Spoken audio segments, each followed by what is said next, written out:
You 1,000% in that drawer. Add on Sports ESPN. Tweeted us about that. What's in the drawer?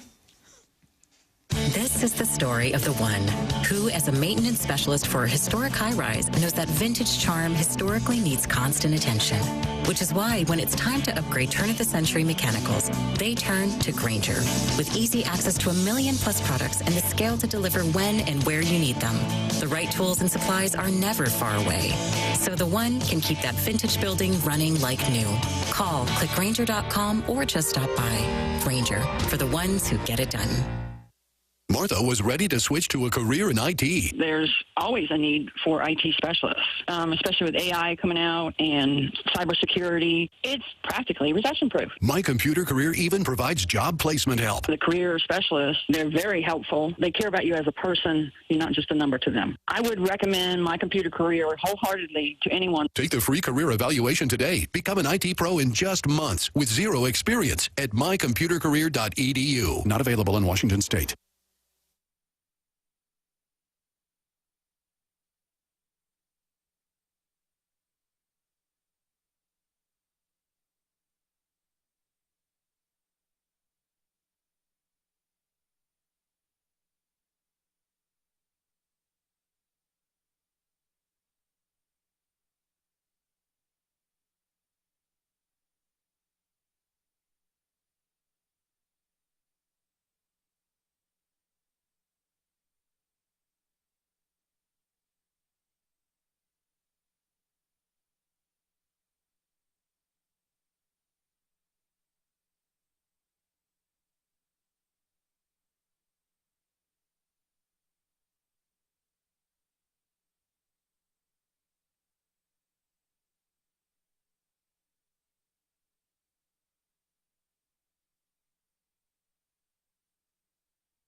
Seven o'clock in St. Louis. You're listening to the Morning After on 101 ESPN. The program is presented to you by Brown and Crouppen, Tim McKernan, Doug Vaughn, Martin Kilcoyne, Jackson Burkett, Chairman Kurt with you on a program, Doug, that solicits your involvement not just via the Collier and Thompson phone lines at 314-974-0101, but perhaps in the construction of what I have described in the pre-show meeting is a dossier heavy on words but light on meat. Well, it says 7 o'clock, show open, Sadie Hawkins, dealer's choice, Chuck Marlo in studio, exclamation point, show announcement, exclamation point, spreading Christmas cheer.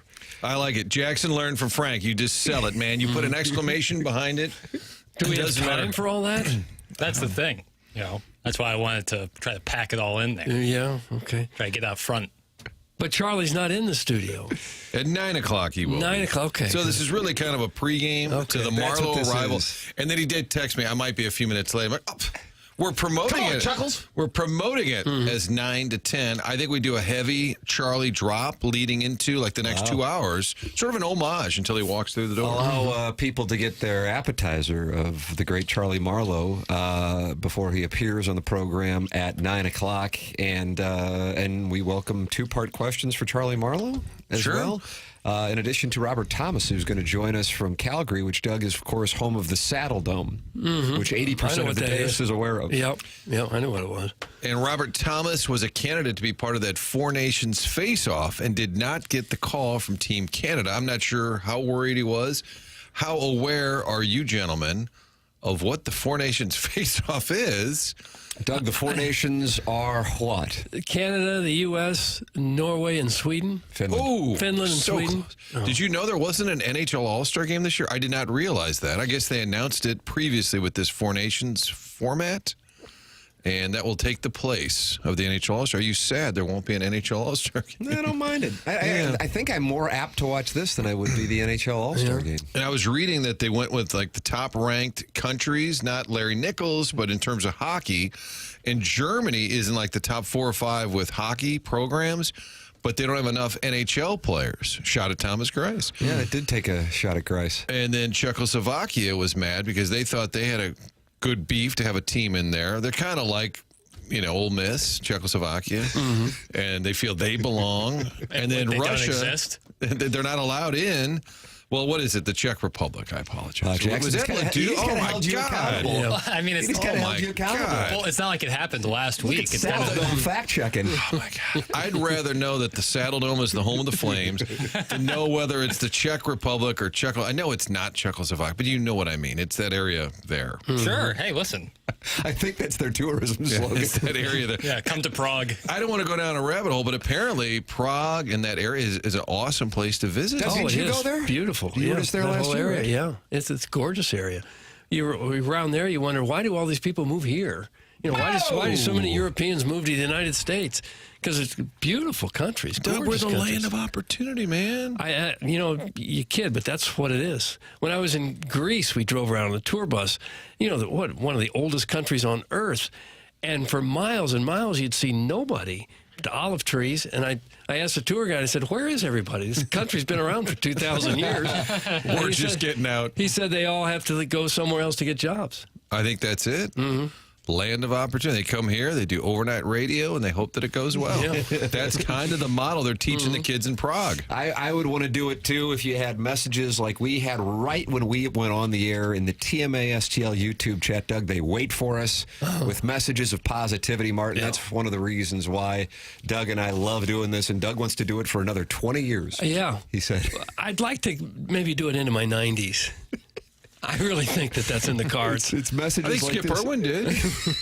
Morning, gentlemen. Thank you for a great week of laughs and for all you do for us Dan listeners.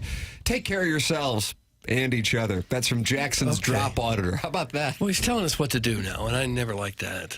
Wow, that's good. Okay. Did seem like there was some positivity there. I'll take that on this chilly. It's a brisk morning. Boy, 18 degrees. It was awful. Uh-oh. I had to walk almost 50 feet from an underground parking garage to my car into this building. Oh, it's terrible. Yeah. Bitterly cold. John Ed is breaking the story that Doug is on the air for 2 more years. I am? That's a long time. What did you think, Doug, when you got recruited to be part of this madness?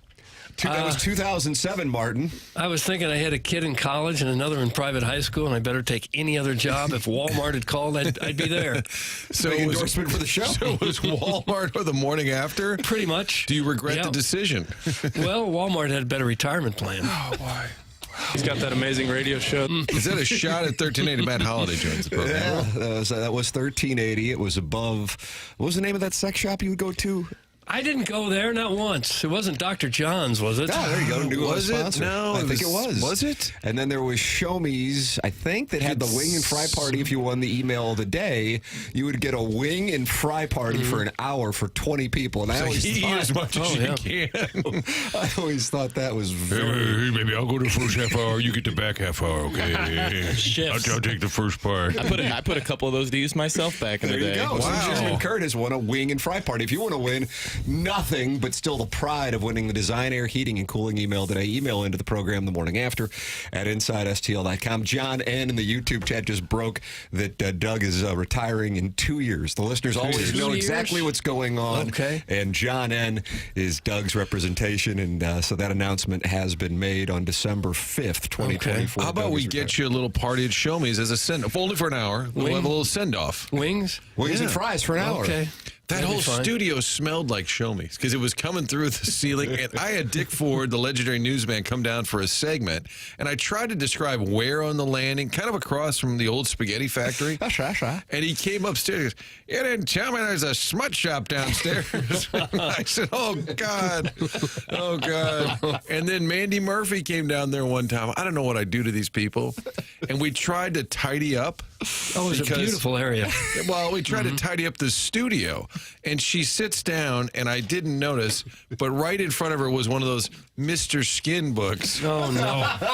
That could have been from Ken Iggy Strode. I believe it was Kenneth. He had a wonderful connection to Mr. Skin. All right, Mandy, let me move that. You know, Jamie Lee Curtis showed her boobs 4 times. I'm like, what? Not now. Not now. Doug, I'm not using the heat in my car this morning because Tim's voice makes me feel warm and safe. That's from Engine Joe's Cave Ride.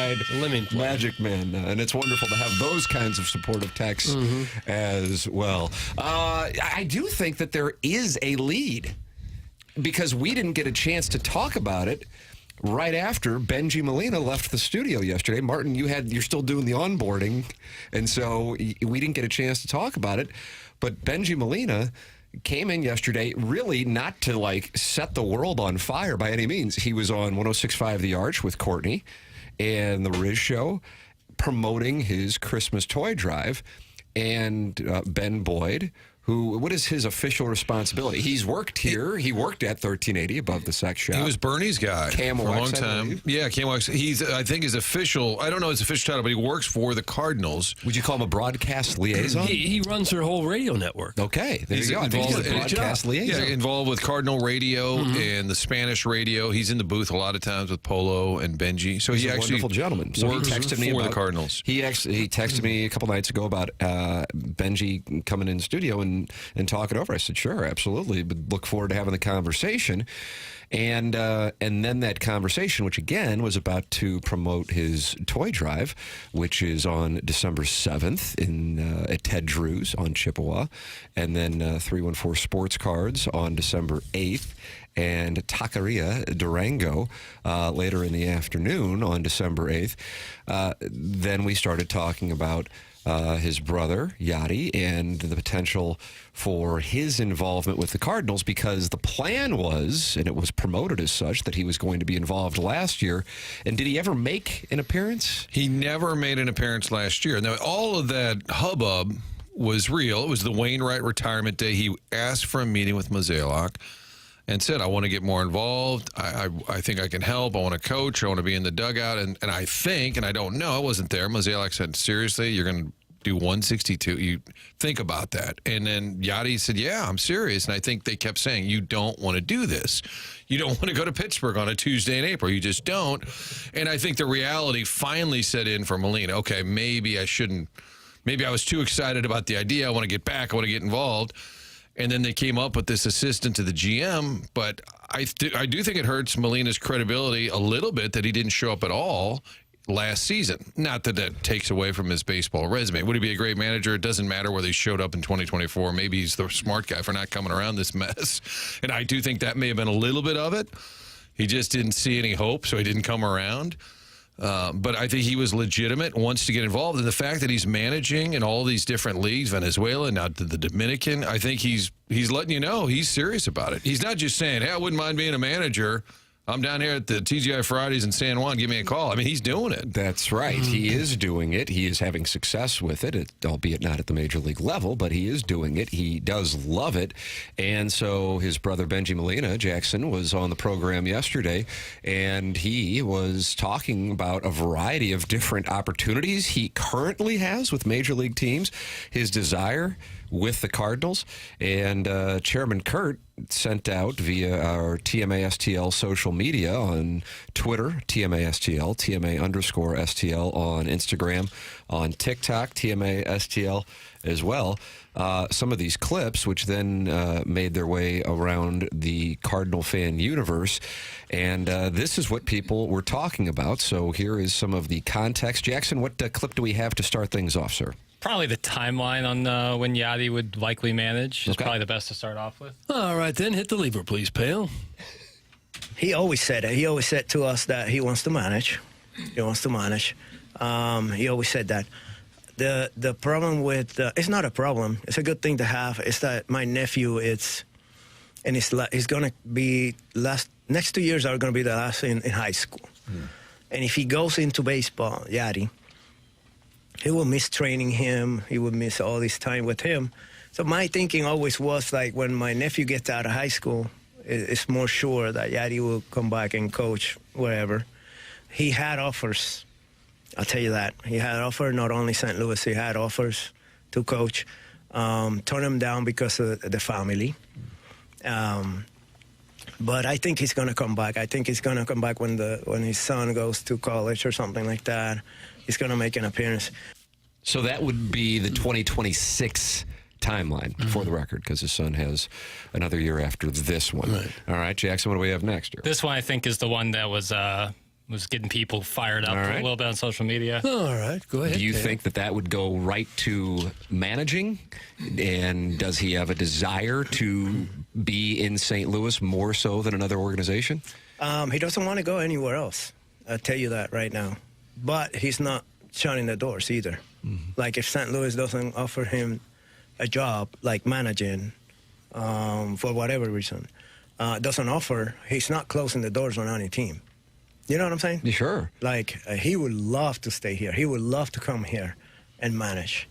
But if it doesn't happen, hey, somebody else will give him a job, you know? Would he come here and coach? If he's on a staff, would he be open to coaching first? I don't think Yadi is, in my opinion, I don't think Yadi is a coach level type thing. I think Yadi is a manager wherever he goes. And if it's not open in St. Louis, some other team says, hey, we'll take him. You think he'd do it for that opportunity? He has so many offers right now. As a manager or a teams. coach? Manager. To manage other major league teams. Wow. He does. So it's up to him. I know he wants to stay here in St. Louis, do his thing in St. Louis. But, man, you never know. You know, if he doesn't get it here, I don't think he's afraid of going anywhere because it's a managerial job. And I did see people comment online, well, there's only so many openings or nobody. It doesn't matter. Look at Jim Montgomery. There wasn't an opening in St. Louis. They created one. So I wouldn't use that as any measure. But it sounds like there's interest from other teams. I think that's legitimate. I don't know what the offers specifically are. He said coaching offers. I don't think he said managerial offers from other teams. No, I think he was said specific. manager? That it was, I don't know. We both followed up on that. He kept saying manager, because I said, well, are they calling him to join the staff, like to be a coach?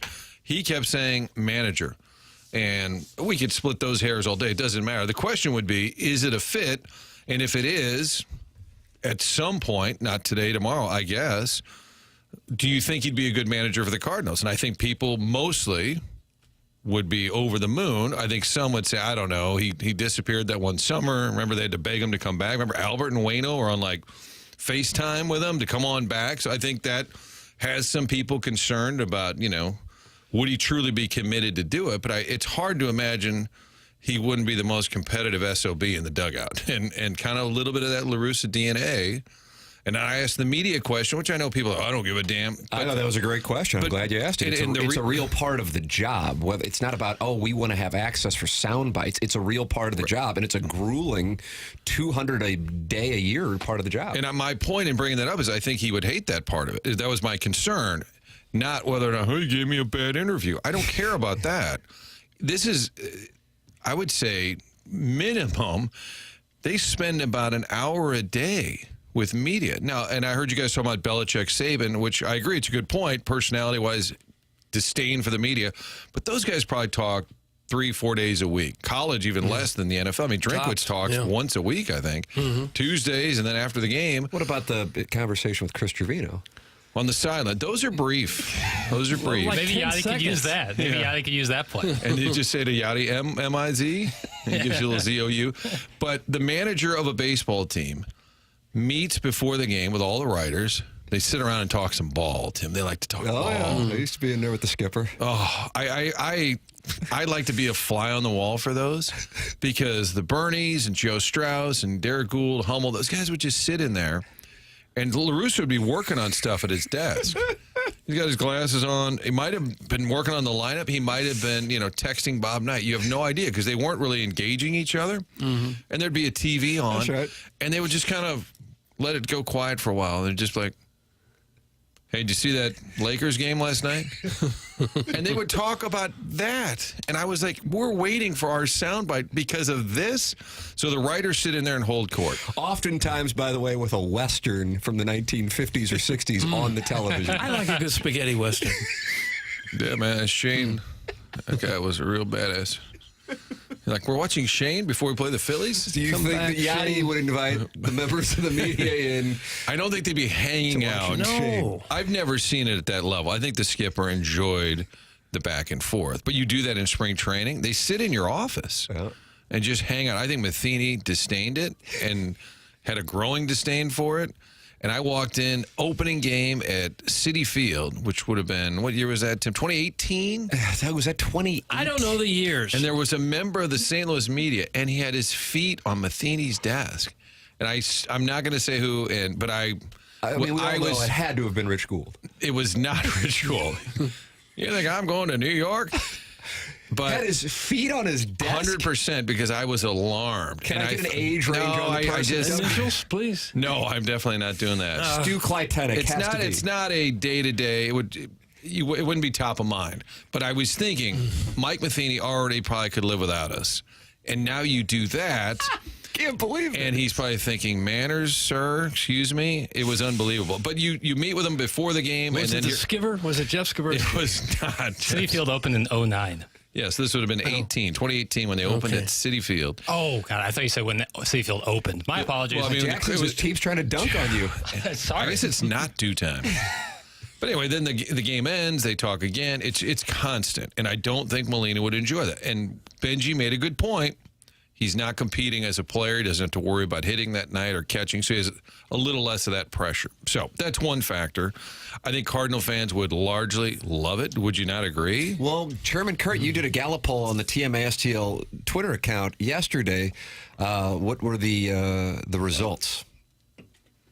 Pulling it up now, 767 votes, 74% said yes, they would approve. 74% said It's almost a quorum. You think that's because they want him or they just want to change? It's a good question. I think both. Yeah, a little bit of column A, a little bit of column B. What else did you have in the sound from that interview? Because he talked about the staff, and this certainly was of note, but I don't think this was one of the social media clips, or was it? Was it one of the? It was one of the social media Yeah, I put clips. that one out later in the afternoon. Yeah, that got people excited.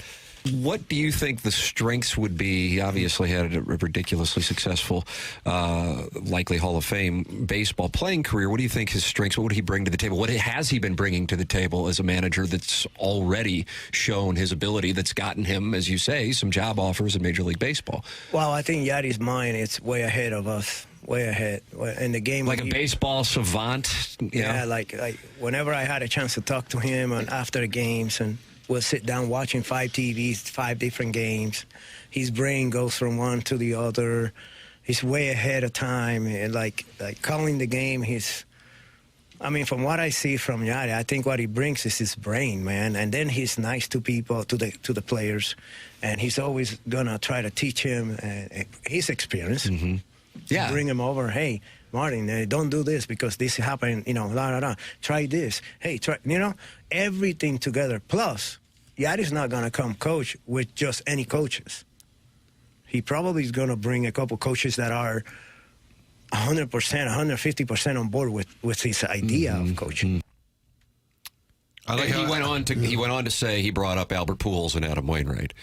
Not to say that would be the deal, but that he would be able to talk with guys like Albert Pujols and Adam Wainwright to be a part of it, for the record.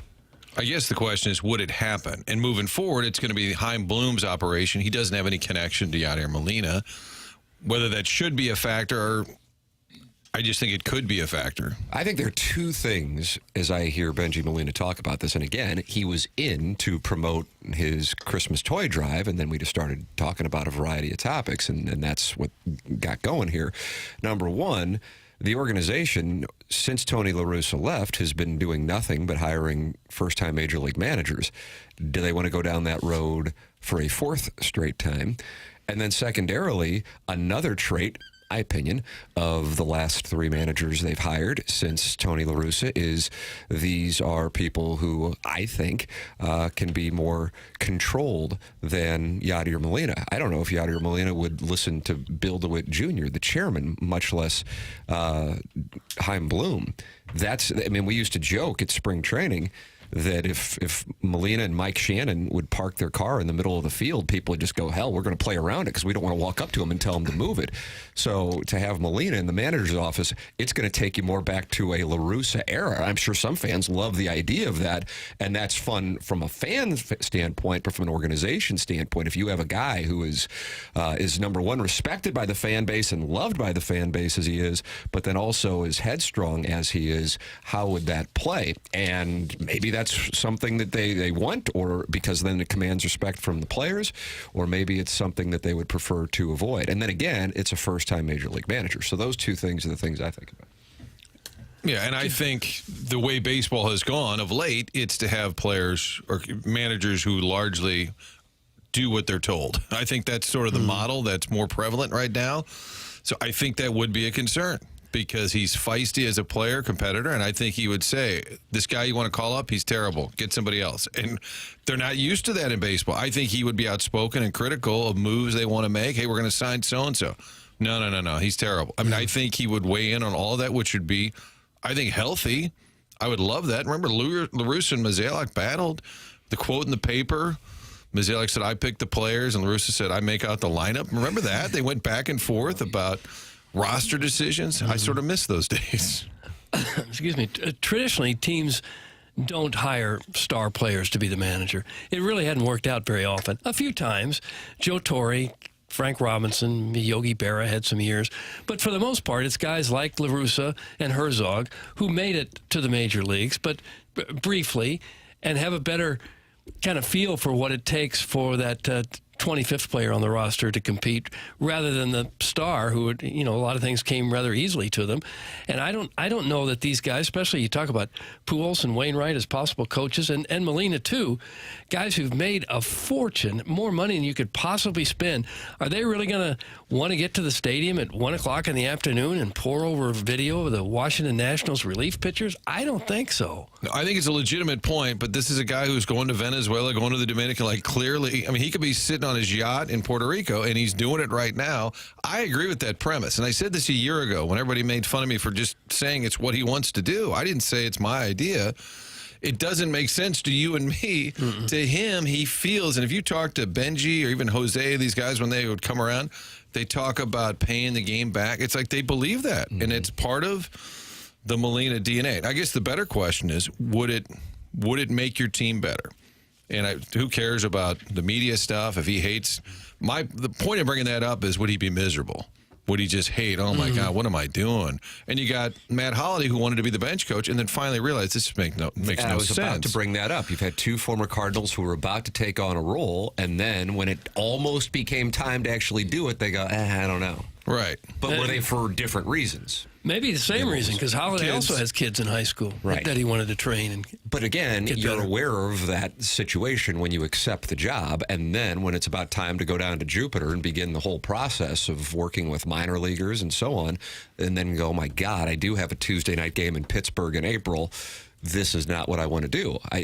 But Molina, there's some, one of the things I recall, Jim Edmonds said this one time, and I think it was on the show. He goes, people don't realize this, and then he's not saying this for sympathy purposes, but most of us are done in our mid-30s, and then we have a whole nother life to live. We don't need to work, and I know that doesn't sound good to people, but mathematically, that's the situation financially.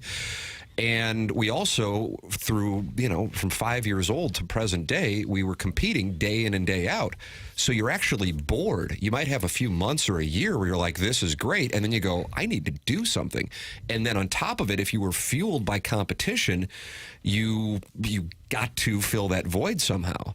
And that's why some guys wind up making some bad business decisions. They get in and that's how they're going to compete. They get obsessed with golf or something along those lines.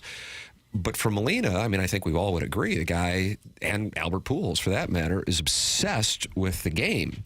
And if he's also obsessed with competition, that is where it comes in, and that's greater than the travel, headaches and the headaches of the media and whatever other nonsense would go on. Because, again, he's doing it right now throughout the Caribbean, and it's not like he needs to be doing that or he's experiencing some great financial reward. Bernie Federko talked about that with the Blues opening a week or two ago, where it's fun to stay in the game as a broadcaster. Maybe not so much if you had to look at the 80-hour work week that some of these coaches and managers put in. You asked him, I guess that was 2 weeks ago, because Montgomery hadn't been hired yet, but we were wondering about it, if he ever had any interest in being a coach. And the word hadn't gotten out of Doug's mouth, and he said no. It was instantaneous.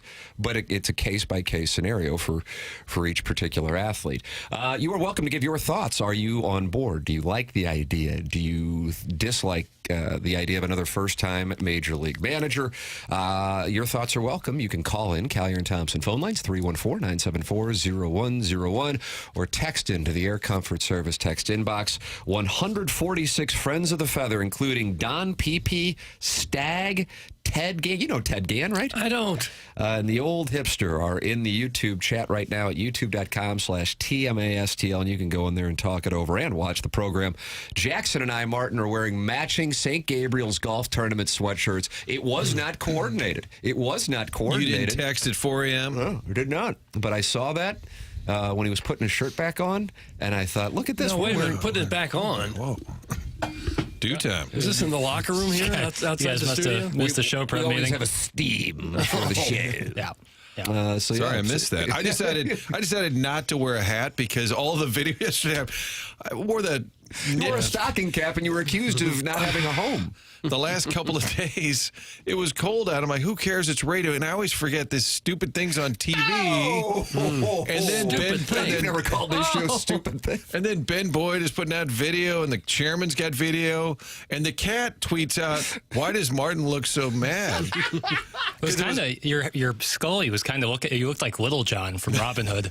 Oh, that's too deep a reference for me. Somebody brought Ledoux English. Wow, it was even over Dennis Miller's head. Somebody brought that up to me yesterday, and I told him exactly that. I said, I bet he doesn't necessarily realize that he's on camera for 3 hours. Right.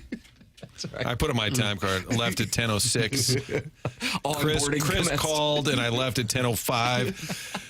But the cat tweets out you look mad, and I just wrote him back. Well, it's to everybody, but I replied, it's a new look. Not tough, not cool. That's right. Which is a reference to Tough and Cool. Tough and Cool Radio. So it's kind of a joke to me, to the cat. Except it gets liked or retweeted by Benji Molina. And then Matt Adams liked it, and I'm like, okay, it's not a thing. So then this morning I got up, and it's cold as a Dickens. I said, I'm going to I'm not wearing a knit cap, even though it's 2 degrees out. Yeah, 18 degrees. And thanks for watching, everybody. Get involved on the program. Many ways to do so. YouTube chat and, of course, calling in, texting in. And the program is presented to you by Brown and Crouppen. We had Ed Herman in. Wonderful debate with Ed Herman. I'd be curious what he would have to say since he's so passionate about the Cardinals and Major League Baseball in general. Brown and Crouppen is local, founded in 1979. And don't you want a local law firm if you're in a spot where you need the services of Brown and Crouppen, one that knows how to handle the ins and outs of your case in the local environment? If you do need their services, they are online at brownandcrouppen.com. brownandcrouppen.com or call 314-222-2222, or you can go to brownandcrouppen.com. Make sure you let them know you heard about it here on TMA. The choice of a lawyer is an important decision and should not be based solely on advertising. Past results are no guarantee of future results, and every case is different and must be judged on its own accord. Tim McKernan, Doug Vaughn, Martin Kilcoyne, Jackson Burkett, Chairman Kurt with you on the program. Get involved. This is TMA on 101 ESPN.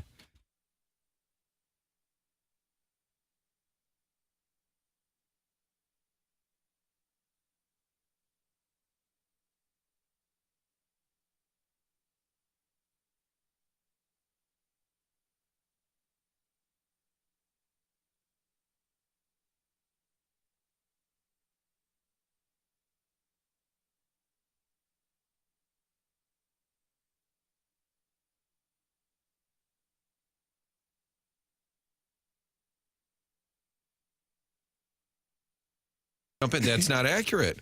We had a Cusimano drop. That's right. I think we had a Chuck Marlo drop, but there were more than zero.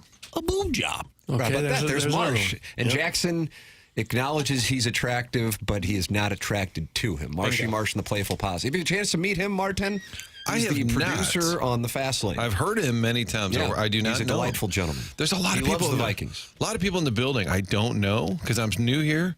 I just walk by and nod, hey, how are you? Hey, how are you? You How don't about see that him. You come in- Foghead show? Yeah. You come in the studio, you do your time, and then you leave. Was prison? It would You do be, your time. it would be Well, he odd. is leaving. It would be odd if we just kind of went back into the office area and just mingled with the salesman and everything, wouldn't it? Why would that be? That's the name of the game, brother. Yeah, I think the that's sales department's the engine of the business. Well, I'm not saying it isn't. I said, Wow, but for us to unbelievable. go and Oh, disrupt you don't have them, time for them. Okay. just to That's what it hang sounded out, like. hang out at their desk. I'll do that sometimes. Like I'll eat lunch on someone's desk without This guy's telling really? them. Yeah. I'll You just like walk up and say, "Who's big for yeah, you?" I'll open my chicken salad sandwich and I'll just sit there. I won't say a word, but I'll just hang out. Oh, I would feel like I'm encroaching on their time. Right, but we're the talent, you know. Were. So what's that mean? Like we're better than them? But you kind of just do what you want. Oh, I never wanted to bug people. You don't bug me. Okay, well, you're right here. But if I were to walk into someone else's office and just say, hey, I would feel like I'm bugging them. The sports office at every TV station is the lounge. Usually, yeah. Everybody comes in. Hey, Doesn't who's matter how playing? busy you are. Yeah. Hey, who's playing? And you're like furiously typing. You know, like, and they're like, "Hey, is so and so not playing tonight?" You're like, well, what? Which game is it? And you're kind of working. It's kind of a nonsense factory. When Doug, Steve Savard, and I were working together, I recall they brought in Vicki Newton, who was a long-time anchor at KMOV. What do you think, like 5-10 years, Doug? I don't know, somewhere in there. about that, yeah. And we just had tapes all over the sports office. She came in, they were showing her around, and she falls into the tapes and falls. What would you call it, Doug? Ass over tea kettle? Ass over tea kettle, yeah. And they were all resume tapes? They were all resume reels, absolutely. Yeah, The skiver was probably in that pile. could well have been. So she was so impressed she took the job. Yeah, once she fell over the sports department tapes, absolutely. We had a news director later who walked in and said, we need more room. Let's get rid of all these tapes. Took all those tapes and threw them away. That sucks. There's a Threw lot of away good the stuff on history there. of St. Louis sports. Put them in a dumpster and threw them away. What's They his did name? that- Let's call him out. They did it. No, it's not the current one. Not the current one. Ruin me. That's what he did to our tapes. Every time we needed a file video, well, it got thrown away a month and a half ago. Come on, babe. Put the bag down. Drop it. Larry. Connor's getting tased No. for February sweeps 2005. That was unrelated. 2005? Yeah, he took it right in the chest. It was like I a wouldn't have been bull goring him. tased if it weren't for Obama. And you're like, well, he's not even president yet. Hey, Larry, how are you? Well, I'm better now that Obama's out of office. Well, it's been a few years. Get involved on the program. You can call and Chairman Kurt puts you right on the line. 314-974-0101. Callier and Thompson. Phone lines. Text into the program. Air Comfort Service text line. And you can go back and listen anytime you want on the 101 ESPN app and TMA STL app. That's brought to you by Schaefer Door Company.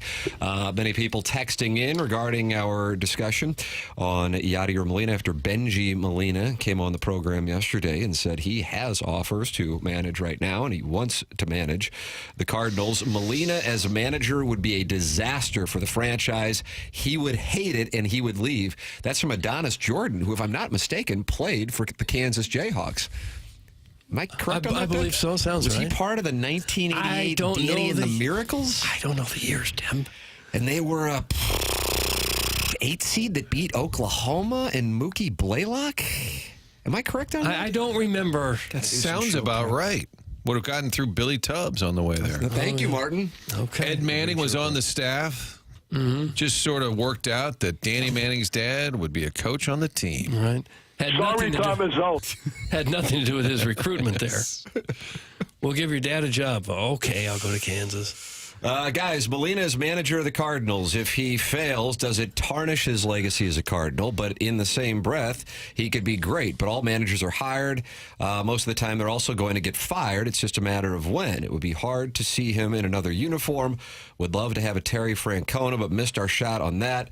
Mike Schilt, we had him, but that was a first-timer when he was here. At the end of the day, I think he would do well and solidify his Hall of Fame chances that much more. I think he's already Hall of Fame bound already, but I would hate to see him tarnish his legacy. That is from the 386. What do you think about the potential to tarnish his legacy? Well, that would certainly be a negative outlook going into the job if you're Molina. I don't want to take it because it's going to tarnish my legacy 5 years down the road when I get fired. I don't think they would think like that. It might, but I don't think he would be thinking that. Remember when they brought Pujols back? I think I asked Mozeliak on one of the shows about this. What if it doesn't go well? How do you handle a legend having this farewell tour, and all of a sudden they almost had to deal with that? Remember how poorly he was hitting? And I think he was telling them, instead of you cutting me, I'll just retire. That was around June of 2022, before the All-Star break resurgence. I think Ali Marmol, Marmol and Pujols are extremely tight. Albert doesn't even come back to the team, doesn't end up here if it weren't for Ollie pushing that. Those two are really close, and he pushed it, and basically Ollie has said that, like, hey, I told Mo, he's serious, you got to get him here, give him a call, get him here. The other part of it I heard was Molina, at that point, was kind of getting closer to retirement, and it's spring training. Remember, he was a little late that year in 22. I don't know how accurate it is, but I was told that part of bringing in Albert was also to kind of lure Yachty back in 2022. Hey, we got the gang back together. But you do have to worry about if Albert had hit 140 the whole year, what do? Do you release this star player? You know, it turned out perfectly. And to his credit, not coming back. People are like, hey, you're going to come back? Nope. It was the perfect way to go out. But there was a moment there where they had to kind of probably think, remember Ollie pinch hit for him in Atlanta, which was the right move, and people were mad. No, it was the right move. I don't think you could release him. You could bury him on the bench. Or you just let him announce. Sit on the bench. I don't think you could release a guy like that. We got a fact check, which we're going to maybe do at the end of every program. It's probably about a half-hour segment, unfortunately, like Tony Reale at the end of Round the Horn. And Jackson is going to start scoring our takes also, very arbitrarily. He says Adonis Jordan was on the 1993 Jayhawks team that won the Midwest Regional at the arena. That comes from Ed Powers' Sock Crust. Sock crust? What? There shouldn't be crust on your socks. All I can do is read what's in the teleprompter. Okay. I don't have the ability to. All right. There could be some toenail drippings, I guess. Dripping. Jeez. You ever get starchy socks where you feel like you're putting on like a piece of paper mache or something? So you have sock crust? No, but Wrong sometimes detergent, maybe? I don't know. Maybe I'm messing something up. You have a washer and dryer in your place? Yeah. Nice. My old place, I did not. That sucked. Oh, that is you a had to go to a laundromat? Yeah, laundromat, or I just sometimes like when I go to my parents' house, I would just do my laundry there. But have one now, what a benefit! Jackson's starchy socks. Is that taken? No, Okay. someone can have it. What percentage of people that grow up in the Ladue area wind up going to laundromats? Very few, but I grew up in Olivet. Oh. And there's a difference. There is. I mean, there is. Yeah. There is. It's a big school district. Sure it is. I'm pro Yachty as manager. The fear of him tarnishing his legacy is not valid. See Joe Torre or Red Shandies. That comes from Tube Socks. So we have a big sock theme Thursday on the program. What went through your mind when you were told that the contract was done? What's that? I'm not sure Shaney's was fired, was he? I feel like he always he kind of just stepped retired. in, didn't he? And We'll did get it to for- that in errors and omissions. Longtime manager in the 60s. Joe Torre in opening day said, I was talking about how they love you and you get to come back. He said, well, it's kind of crazy. He said, when I played here, they traded me. When I managed here, they fired me. He said, but now they keep inviting me back. Red got fired after the 76 season, Doug. Did he really? Is that Wow. right? How about that? Year you were born, Tim? That's correct. Thanks, Jackson. And replaced with Vern Rapp. Of course, Greatness multiplies. Whitey replaced him. In 76? That's what I'm looking at here. You got bad information on that one. Well, this airs an omission. We're going to tell BK and Ferrari we're going to go a little over today. Was that from Bro Bible? No, this is Google. Google. Is that Google's AI? Well, I mean, Whitey Herzog managed the Royals in the ALCS against the Yankees like 3 straight years, right? He was in loaned the late out. 70s. He was loaned out from the Cardinals. They let him manage the Vern Rapp was in there for a year or two. I feel like Red was always part of the organization and just there's no way he would have been fired because he was always, remember the stat, he had been part of the club for 65 years or so. Yeah. Just moved away. Even Stan Musial was the GM one year. Guys, I have a washer and dryer, but I still hang out at laundromats to meet older divorced gentlemen. That's from Mr. Big Green. Really? That's a hookup spot? I didn't know that, Jackson. Did you ever hook up at the laundromat? I guess you got a lot of time to just hang around and talk to the other. Yeah, it is kind of like a leisure time expose, because you're kind of like people are reading. Some people might have their laptop out. Can you get a drink there? Yeah, scotch or something? Probably like a ginger ale. I don't really imagine that there's like a bartender. Although that's not a bad idea. It isn't, really. Yeah. But washer and dryers in the home seems like a standard these days. So laundromats seem like they're on their way out. But maybe not for the apartment dwellers. And there's more and more of them all the time. In St. Louis, in like New York, maybe in St. Louis, a lot of apartments have new ones at least, or like ones built in the current century. Yes, they have washer dryers. Okay. I dug a little deeper. It was Vern Rapp, Doug. I apologize. Oh, Errors and omissions, Martin. That is a half-hour segment at the end of TMA every day now. Plus the designer. Are you teasing ahead to errors and omissions? Yeah. Wait till you hear all the things we got wrong from 7 to 10:30. All right, I'm going to keep track. Yeah. There was Ken Boyer in there, too, before White. I was about to say, that's your guy, number 14. Yeah, it looks like Kenny Boyer, 78 through 80. He, of course, followed Jack Kroll, which is the first time I'm seeing this name. Mm-hmm. Errors and omissions. Gus, Red. But you won't be here for the errors. And Boyer was another onboarding. Boyer was definitely a star. He's up for the Hall this Sunday. He might was an get MVP. in. Yeah, he should. He was as good as Ron Santo. Doug, do you know this name, Solly Hemus? Solly Hemus, yeah. Shortstop for the Cardinals and managed, I think, in the late 50s, maybe. Yeah, 59, 60, 61. Yeah, I'm seeing a lot of names I've just never seen before on this list. Well, Eddie Stanky? I like Stanky. Yeah. But, I mean, the thing about the Cardinals is from 1980-81, with Whitey Herzog coming over, all the way through 2011. I mean, you're talking about a long run of 31 years. You had essentially 3 guys. I mean, I know that there were some interim managers when Herzog quit and Torre was fired. But you had Whitey Herzog, Joe Torre, Tony La Russa. You had Pittsburgh Steelers-like stability. And now things have gotten a little... Yeah. And every once in a while, Mike Jorgensen. He would pop up. Whenever they'd fire somebody, where's Jorgie at? Yeah. He would step in. He did get in there. Do a handful I of wonder games. if it's because so many of the decisions are now made by the front office and the analytic people. That they make the decisions, and if they don't go right, they just fire the guy who's the manager. You don't think Whitey Herzog would have been receptive to it? No. He wouldn't have taken any phone calls. Do you want to support the EDF Group, the sponsor TMA? It's real simple. Do you have a fire extinguisher where you work? The answer is yes, you certainly do. So please email the EDF Group at fire@theedfgroup.com so a technician can come out and explain to your team how the EDF Group can save your company money. Again, that email address is fire@theedfgroup.com. The EDF Group is hot and will prevent your facility from having hot fires. Experience the EDF Group difference. Learn more at theedfgroup.com. Tim McKernan, Doug Vaughn, Martin Kilcoyne, Jackson Burkett, Chairman Kurt with you. The program is The Morning After. It's presented to you by Brown & Crouppen here in our Munganess St. Louis Acura, Munganess Burkhardt Alton Toyota 7 o'clock hour on 101 ESPN and on the TMA STL YouTube channel.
This is Action Jackson with a Sports Center update driven by Johnny Londoff Chevrolet and Johnny Londoff Autoplex. The Hawks defeat the Bucks last night, 119-104. Zachary Riesachet with 12 points. That was another Sports Center update driven by Johnny Londoff Chevrolet and Johnny Londoff Autoplex. CinemaLondoff.com. Chevy, together we drive. You kidding me?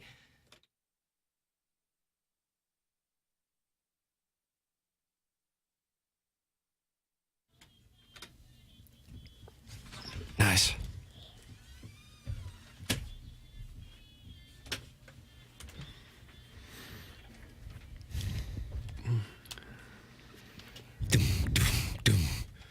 Doug, I'm rolling balls. I see that.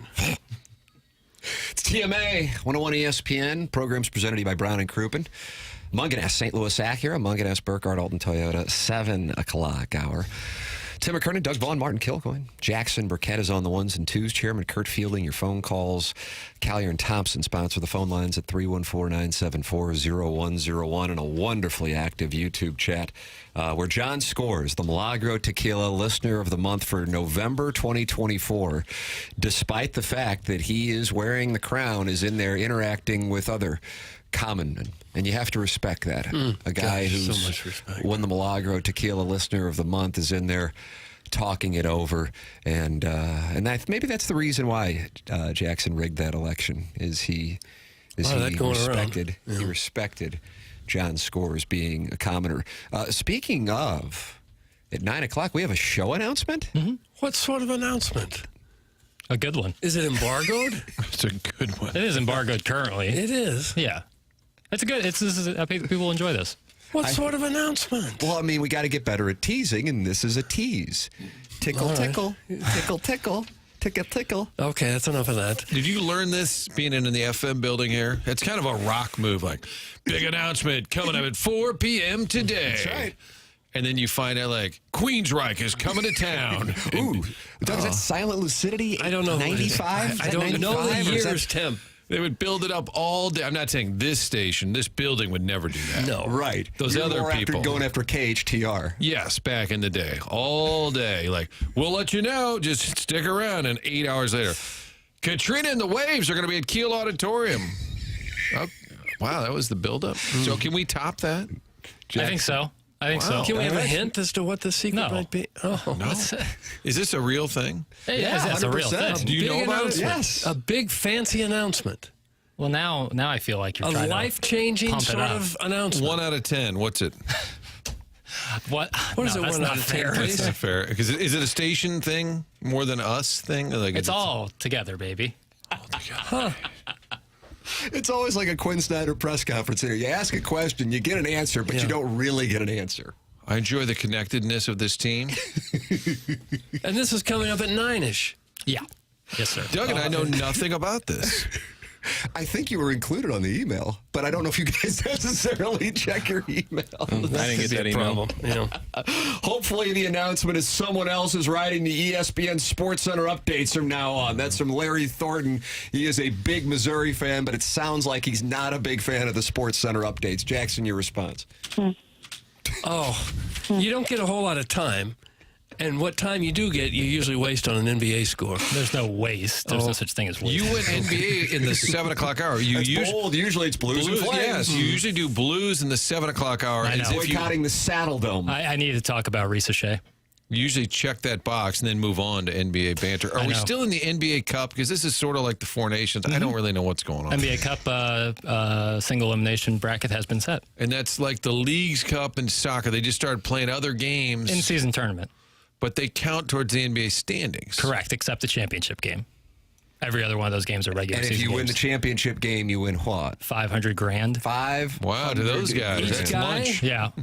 I mean, I don't care how much money you make. $500,000 is a lot of money. Sure it is. I don't think they care. But if you're a young player on a two-way deal, you make like $400K, you double your salary. Yeah, when you play. if you're the 11th or 12th guy on the roster who doesn't play, it's a boatload of money. Or you just give the money to charity. Martin, I think it was either you or the Cat going back in 2006 when the Cardinals won the World Series, and Aaron Miles was especially excited because of the World Series bonus. And he told one of you guys that. I remember that. And yeah, if you're one of those guys, and I don't know what it was, I feel like it was around $1 million, that absolutely matters. Now, if you've made $200 million in your career, it's relatively speaking immaterial. But then give it to a young buck or give it to charity. The young bucks. Not giving it to charity. A cash infusion of $500,000. Sure, that'd be nice. That's the Larry Hughes story. He was a rookie with Iverson in Philly, and he said they were driving around in like a big old Bentley or something, and Iverson pulled up the bank and said, hold on, I'll be right back.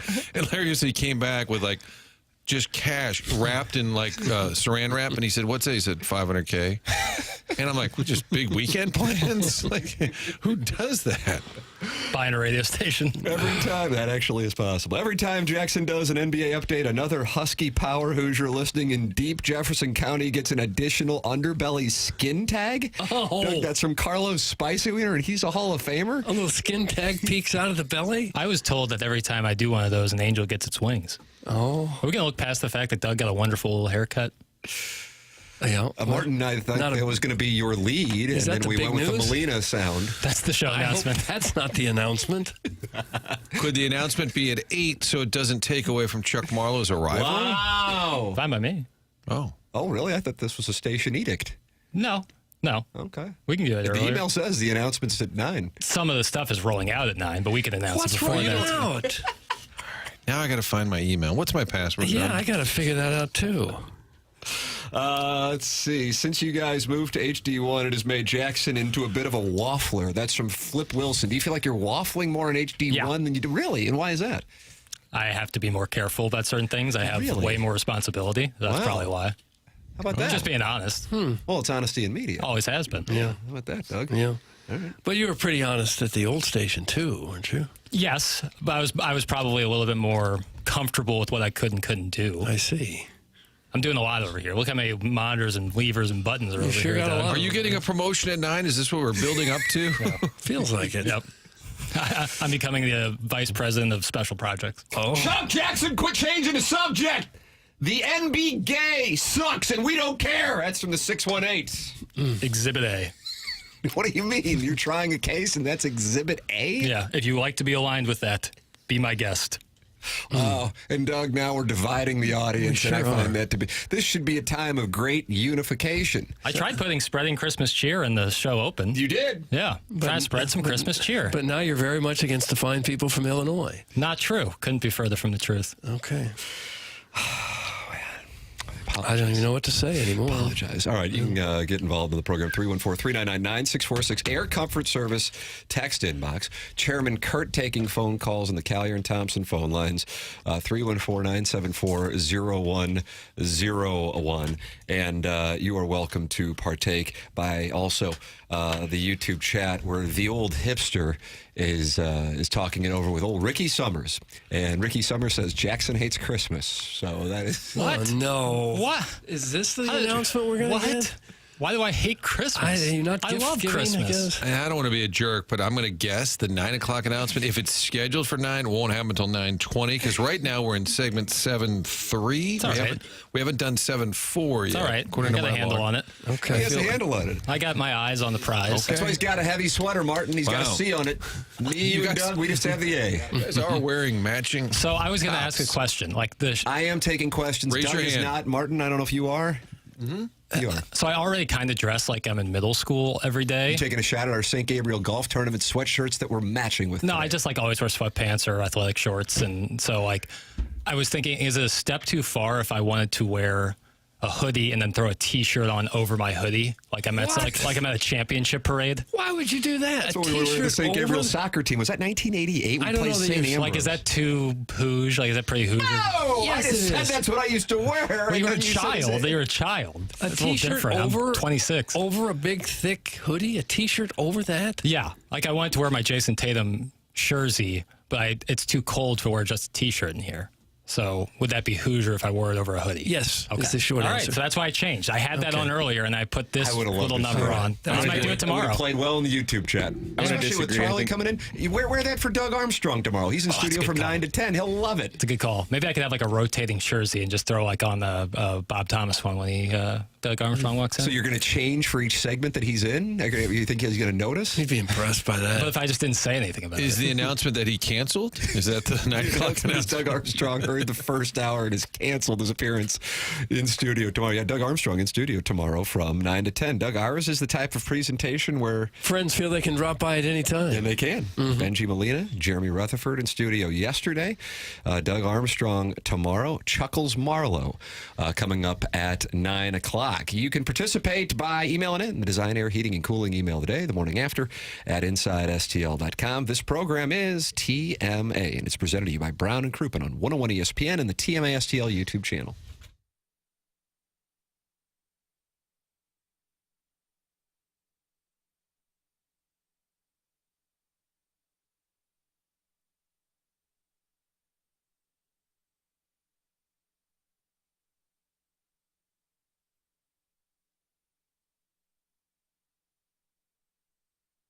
It is the holiday season, and there is an opportunity for those of you who are interested, and you should be, in dropping rates for the holiday season. Stewie from Stewart's American Mortgage is with us right now to give us his perspective. Always remember to Google the bagel loan. Stewie, what do we got going on?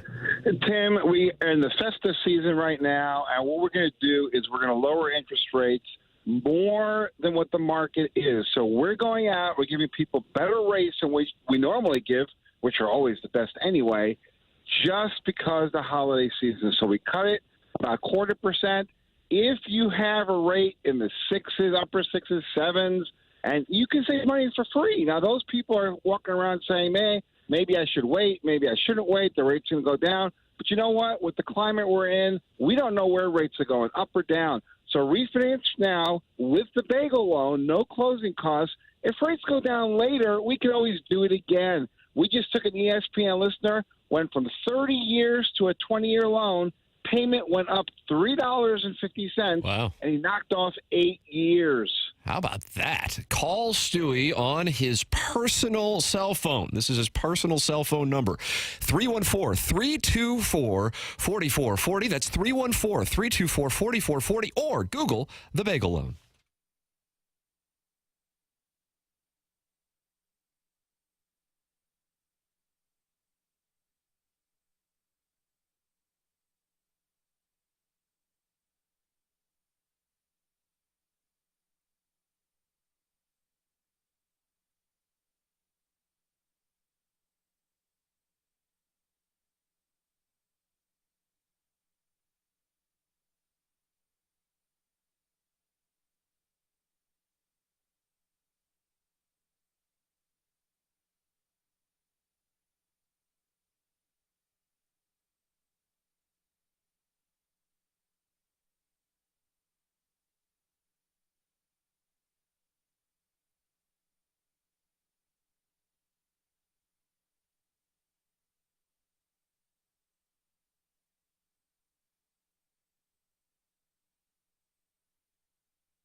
CMA 101 ESPN, Tim McKernan, Doug Vaughn, Martin Kilcoyne, Jackson Burkett, Chairman Kurt. Doug, here's your captain's log. Okay, I'd like to hear it. Jackson's dossier, which said we're going to spread holiday cheer. Try to. A lot of discussion on Benji Molina's appearance on the program yesterday in our Munganess St. Louis Acura, Munganess Burkhardt Alton Toyota 7 o'clock hour. Coming up at 8:45 as Jackson gets you ready for the festivities at the Saddle Dome tonight. Pre-game here on 101 ESPN at 7 p.m. Blues and Flames, puck drop. 8 o'clock, Bernie Federko will be with us coming up at 8:45. Charlie Marlo, friend of the show. Martin, you worked with him for, I'm going to say 13 years. I'm going to throw a guess out at the Fox 2 Fox. It's really close, but I think it's 14. 14? 2008, springish to 2022. Was he a real cockleburr in your saddle? Nice. Chuck always was known for fooling us because his resume tape was very creative. Was it? And then he got here, and I said, what happened to all? He goes, gotcha. And I said, what? He goes, yeah, I didn't want to do any of that stuff. Chuck was he was kind of a younger, not to the same degree, but a little bit of that Rich Gould DNA, like, why bother? It's okay. God bless him. He would leave the office every night, and he would say to me, I'm like, hey, tomorrow somebody's got to go to Blues, and somebody's got to go to, he's like, yeah, we'll figure it out. And he would just walk out. I said, but we're figuring it out.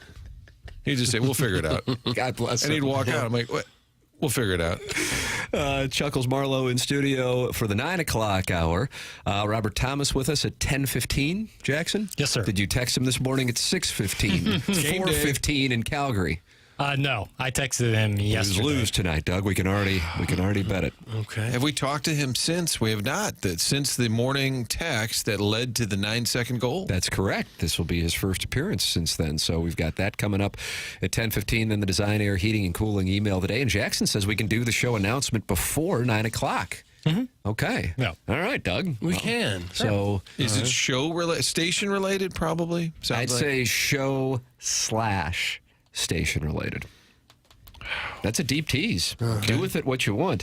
Hey, we got something going on here at 101 ESPN. This is not the announcement, but I'll do the announcement coming up here. We'll do it before 9 o'clock. Okay. If Jackson says I can do that, he's got the C on his sweater. Well, sure he does. Yeah, I mean, there's a scheduled promo for it running at 8:30, so. Oh. So why were we going to wait till 9? Is this like the I don't Steve know. Klein surprise guest at 9:40, except the tweets went out at 9:30 that Steve Klein would be on the show? No. Not like that at all. Luckily, these mopes didn't follow the station on Twitter. They didn't know. I like the term mope, by the way. Blues fans, enter the Verizon Discover NHL Winter Classic Sweepstakes. It's your chance to see the Blues take on the Blackhawks on New Year's Eve in the Discover NHL Winter Classic in Chicago. One winner will receive 4 tickets to the game plus a $3,000 gift card. Visit select St. Louis area Verizon locations or go to 101ESPN.com and enter by December 18th. No purchase necessary to enter. Must be a legal U.S. resident of Missouri or Illinois, age 18 or older. Get full details now at 101ESPN.com. How great would that be to win some tickets to the Winter Classic? Gosh, that'd be nice. Is that the announcement? No. That's just that's pretty cool. Yeah, exactly. That's a great thing. I would like to go to that. I'm actually going to be. We're going to be at a cabin in Wisconsin. But wouldn't you want to go? You're going to a cabin in Wisconsin in January? Yeah. Well, late December, New Year's Eve. Friend of the Marquette squad there. We got a cabin up in the middle. What's the climate like for that affair? Oh, colder than this. Yeah, Kids will go a little skiing, maybe snowmobiling. The big old fireplace. It's fun. Kids love it. God bless America. You got a log cabin up there, that kind of chalet. It's a friend of mine. His dad built it years ago, and it's beautiful. It's the middle of nowhere. It's Amish country. But if I weren't there, if I didn't have that thing, I would love to be at Wrigley Field for the whole Winter Classic. Doug. Yeah. Well, Chicago's it's probably going to be pretty darn cold too. Yes. And Chicago is your town. Chicago's my town, see? Edward G. Robinson, he played a pharaoh as well, with the Brooklyn accent. Very good casting. I'm sure most Egyptians talk like a Jewish guy from Brooklyn. All right, we'll do the show announcement coming up next. And you're smiling about that, Jackson? Hey, we're better than Chicago. Yes, we are. That's what it was. No, I was just smiling. You guys are funny. You guys are good. By the way, Tim missed it, but during one of the breaks, Doug asked for an iris adjustment on his camera because he was getting washed out. And I don't know if Jackie did it right because people are texting that Doug is in the dark now. So I'm curious if we had an over adjustment. It looks like he's got it figured out now. I do. Joey Vitale's Orange Scully says in the YouTube chat, much better. I have to see that angelic face. Okay. Yeah, that's better. My concern is it's going to reset once we go to break. Well, and then why would it do such? Because we have the screen of death, the red screen of death. Something's going on in there. You think Marsh is sabotaging this? Not on purpose, if he is, but... well, then it wouldn't be sabotage. It could be. Is there such thing as accidental sabotage? I don't think so. I think that's an oxymoron, Doug. They're playing it, though. Sabotage needs intent. Yeah, all right, fair enough. Sabotage needs intent. No, Doug, that was just a peek behind the curtain. Doug is very low maintenance. Moments of diva, but there's moments moments of diva. Well, my head was like a flaming orange. The camera was so bright. It looks like I'm in the Valley of the Sun most days when the sun comes so out. We should try to fix it. Oh, look at that. I can't fix that thing. Is it still a problem? Yeah, I don't like the angle. Bad angle. Bad angle. I'm right in the sun's... Yeah. Crosshairs. Thank you. Try to darken it a little bit more for you? No, I'm fine. It's fine now. Shades up. Okay. Your eyes match your St. Gabriel Golf Tournament sweatshirt. That's right. That's all we're going for here. You just held up a sign for a live read, and it was a very brief. Hair Davis Payne. It was very, very brief. I mean, that was. You notice that? You caught that? Yeah. Like what? Sorry, what?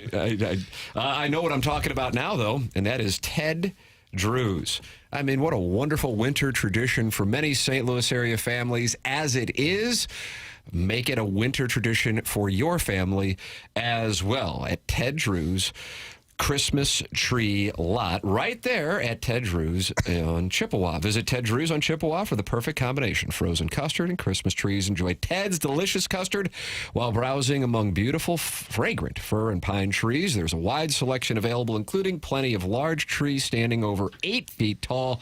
The finest trees are given the label of a Dottie tree named after Ted's wife. Ted Drews, founded on the principle of our business is service. The staff at Ted Drews will help you select your tree, carry it to your vehicle, and even secure it for the ride home. It's Ted Drews on Chippewa. And how about this right now for the holiday season? Buy 3 quarts and get a jumbo container of toppings for free. That deal goes through December 30th. It's Ted Drews right there on Chippewa for your frozen custard and Christmas trees this holiday season. Tim McKernan, Doug Vaughn, Martin Kilcoyne, Jackson Burkett, Chairman Kurt. You can watch us and chat on YouTube, youtube.com/TMASTL. Live stream it on the 101 ESPN app presented to you by Schaefer Door Company. Show announcement coming up next. This is TMA on 101 ESPN.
Show announcement season. Show announcement season. Station announcement? Show announcement. Both of them? Nice. Both? Is the show announcement that Jackson is being replaced by an androgynous robot monkey? That's from Dr. Zandel Malenthrop? I don't think that's it at all. Whatever. Yeah, that landed flat, didn't it? I can't win. You don't have to deal with that. I just can't win. Ricky Summers is not excited about it. He says it's probably Blues tickets or something. It's not. Well, don't get down on us. I think trying over here. The Winter Classic package is worthy of an announcement. That was pretty sweet. Yeah, how about that? $3,000 credit or gift card? 101ESPN.com. Wow. Learn more about it right then and there. All right, Doug, you ready? Show announcement. Is there a drum roll, Jackie? Do you have, of all your drops, do you have a drum roll drop? Oh, he is. Look at this. Here it comes. 3, 2, 1. Hey, it's the time kill music. Remember the time kill? Hey, that's not a drum roll. It's the closest thing I got. You got all really excited. nice, though. You raised your hand as if, oh, I got that drum roll. And then you like, wait for it. And it's Ernie Hayes. I'll just keep it right here. Here it is. Come out and join the new TMA crew. That's us with you, Martin. At the all-new Hot Shots on Lindbergh for the TMA Christmas party a week from today from 7 to 9 p.m., and you get to sit on Doug's lap. Wait a minute. because Doug Wait a minute. That last part? And you get to sit on Doug's lap because Doug is dressing up as Santa Claus. Oh. Were you aware of that? Is that true? I was asked if I would dress up as Santa Claus and give out gifts. I didn't realize that came along with everyone gets a chance to sit on me. I guess I should have asked more questions. I just tried to go along with it. Sure, I'll give out gifts. But it's the all-new Hot Shots on Lindbergh. I hear this thing is a beauty. Whereabouts the on crown Lindbergh? jewel of South County. By a Culver's, right? If I'm not mistaken, it's Lindbergh and is that Lee May Ferry over there by the Hooters? Doug?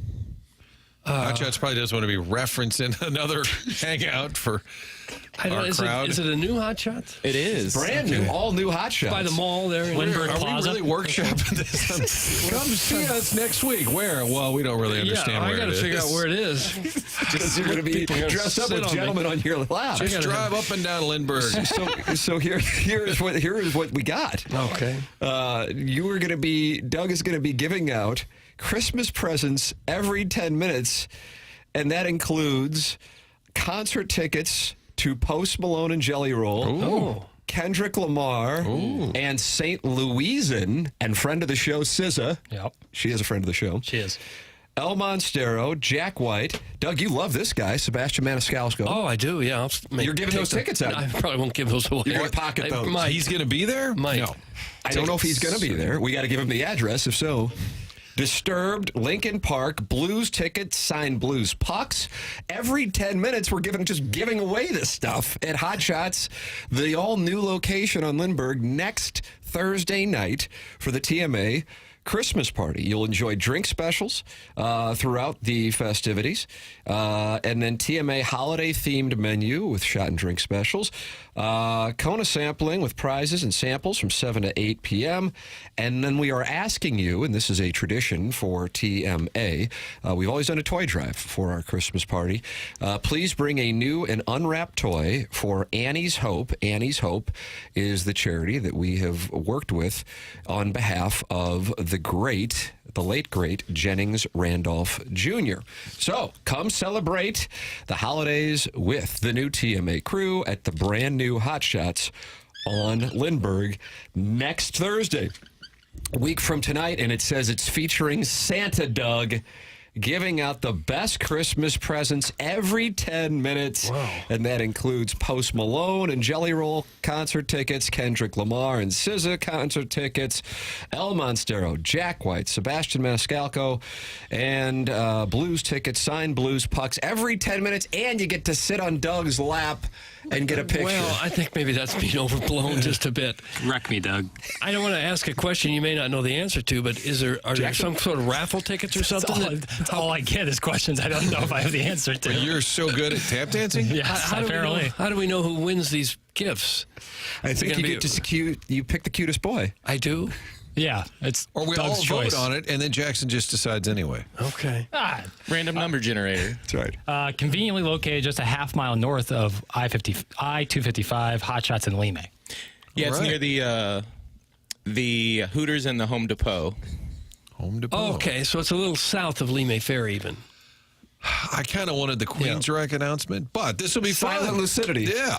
Look at true story. We're going to all be there. We're going to have some fun. And it's the holidays. As Chuck Marlo says, after Thanksgiving, it's the mail-it-in season. Nobody works. Nobody does it. Yeah, I enjoy that. So come on out. Have some fun. We might not even show up that next Friday. If everything goes well Thursday, we might just do a best of the next day. Why not? This isn't part of a show, is it? Or are we doing a show I there? don't think so. It's just a hangout, Okay. as far as I know. Hanging out. I mean, aren't the mics like always on when your guys are around? Well, you it know? feels like it. Like we're always kind of doing a show. Okay. Ben Boyd will be there recording side of my head with a knit cap on, posting it. Jackson tells Doug who to pick, and all the people chosen to win the prizes will be Jackie Boy's friends. That's from the Hunchback of Vaughn Castle. Keep up with these nonsensical narratives. You guys really aren't from South County, and it shows. That's from the 314. It sounds like there are some great prizes, though. Yes, that's what I'm saying. Concert tickets How are about more, that? more than $100 and you're giving a them piece. away, and you get to pick the cutest boy. I don't get to pick anything, I hope. Do you get a little Santa bag that you carry around? I don't A little know. red bag? I just Just don't. asked, yes. I guess they have a costume here at the station. I'm hoping to dress up as an elf. I was going to say, Doug, if you need an elf, let me know. Ooh. Okay, I could use one. I could have about two. Sure, two would be I'll better. dress up like Panther from Somewhere Under the Rainbow. Okay. Festive. KG would make a good elf. I can kind of see it. What makes you say that? I kind of picture you in an elf outfit. I think it works. Jackson, More of a reindeer, right? more of a reindeer. Yeah. Galloping. Yeah, gallivanting. Oh, looking even. forward. So make your plans. Get the sitters now. That's right. Next Thursday. It's right a over there. TMA tradition. Nice. Yeah. Last year's was a phenomenal time. Last year is when you got your mouth spit into? Yeah. Oh, A tradition unlike any other. Thanks, Yeah, you Jim. laid down on the bar at the Hot Shots in Webster Groves, and a lovely lady got upon top of you and spit out a libation. Club soda. Club soda, And you Doug. liked it. Yeah, but we don't kink shame. I know you like water sports. And you said you liked it, and that was a thing for you. Yeah, that was Don't kink a shame, top Doug. 3 night of my life, I'd say. Really? Yeah. So that's on your Mount Rushmore. I'd pay a lot of money for that not to happen to me. I'd come over the top of you and pay more to make sure it Okay, that's did. enough. You're Santa, Doug. You got to make dreams come true next Thursday at Hot Shots on Lindbergh. Blues are playing that night, so it'll be fun. Perfect In the timing. background, Yeah. Blues are playing. We're Okay. giving gifts away. This is next Thursday. I'll clear all my things and be there. Okay. I can't wait. We really are bad at directions. Have you ever gone to Illinois and told a friend of yours, Oh, I have no clue where I'm going. Well, hey, I'm in Belleville. You want to grab lunch? Well, I live in Edwardsville. Yeah, stop by. That's 25 minutes. Is it? Oh, really? I'm in Shiloh. Yeah, well, I live in Glen Carbon. Well, where's that? Like, I just lump it all together. I'm the worst. Guys, will Doug be placed under the mistletoe? That's from Manute Bowl eligible. I'm assuming there won't be mistletoe there. Oh, somebody will bring it. Yeah. Mr. Licks texting in. Just tuning in. Are you guys talking about when you're going to award me the Milagro Tequila Listener of the Year? The year-end awards are going to be given out on air, Jackson. Is that correct? Next Thursday? Yeah. In the 10 o'clock hour. Yep. They will be given out on air. Yep. Doug, we had a year-end award party 2 years, I guess, and the winners of the awards did not show or did not come forward because they did not want to lose their anonymity. Right. And so the powers that be said maybe it would be better to have the year-end awards given out over the air and then just have a separate TMA Christmas party in which we can have the toy donation for Annie's Hope and Doug dressed up as Santee Doug, where listeners can sit on your lap and win fabulous prizes to K-Dot and SZA and Jelly Roll and Post Malone and Sebastian Maniscal. I think it's better if Tim announces, and our winner is Aunt Sally's rusted toaster. And the guy gets up and he's your local alderman. And he's got a suit and tie on. It's like your dentist. He's the most vile texter to the show. A lot of these people are on the lam. That's what's true. They're running from the law. They don't want to be identified. Yeah, inconspicuous. Yes, guys, Jackson's friend still has my hardware from last year. That's from Mr. Licks, who I think won Rookie of the Year last year. It was 2 years ago. And he definitely does. Herb. Shout out to Herb. Yeah, Herb's one of Jackson's buddies, Martin, who now lives in New York City or Tokyo. New York City. Both. And he walked away with the hardware. Because Mr. Licks didn't show up. Must be present to win. Well, that was the issue. And so they said, hey, the year-end awards, you have the awards, we buy the awards, but then the people don't want to come forward or show up. So we're gonna call an audible on it here in 2024. Well, let's make you proud to display a trophy that someone else won. Herb, he's fine with it. Okay. Like when a championship is abdicated years later. Sure, yeah. Stephen Wildwood, who is our defending Milagro Tequila Listener of the Year, Martin, says, I won 2 awards in 2 years and showed up 0 times in 2 years. How about that? So you can win without showing up. So that's why we changed it. Jackson's friends are not allowed in Melville, thanks. That's from Just Don't Press Push. That might be true. Not sure on that one. How often do you get down to Melville? We played them in basketball my freshman year of high school, and that was the last time I was probably there. Yeah. Panthers? Panther proud. We're setting New Jenkins 4th and 25. Schnurr Dulick, never forget. Yeah. Beat the brakes off. They've had some good athletic teams down there. Gary Heide, the coach, always had a crooked hat. Remember that? I have a crooked head. We should introduce you to him. Gary Heide, crooked hat. Tim McKernan, crooked head. Design Air is the sponsor of our email of the day. You can send yours in. They come your way at 10:45, along with our new errors and omissions segment, which we think might take up the entire hour. And I got this email from a listener yesterday. Hey, Tim, I've been a TMA listener since about 2009, and I've loved the show and try to support the sponsors as much as I can. I've had mostly really good experiences with all of them. And I tend to take advertisements with a grain of salt. I trust the show's endorsements, but a part of me always thinks, advertising's advertising. Being a relatively newish homeowner, I called Design Air for an air conditioning/heating check tune-up, AC back in mid-July, and heating today. I just have to say, I cannot thank them enough for being so easy to deal with. The technician that came by today, by the name of Matt, was awesome. He improved a few things and advised on timetables of when things might need to be fixed. That's it. No pushiness or hidden agenda whatsoever. At the end of home service calls, there's always a moment I hate when the technician has you sign the acknowledgement of service, and that's when they start pushing. But Design Air did not request I sign up for all kinds of additional unnecessary things. It's a good feeling to know I won't have to call around or price check companies when my HVAC goes south. Design Air has earned my business for the foreseeable future, and I know I'll be recommending them to anyone and everyone I can. I am just really impressed. Anyway, that's it. Just wanted to say that Design Air is great. Happy holidays and long live TMA.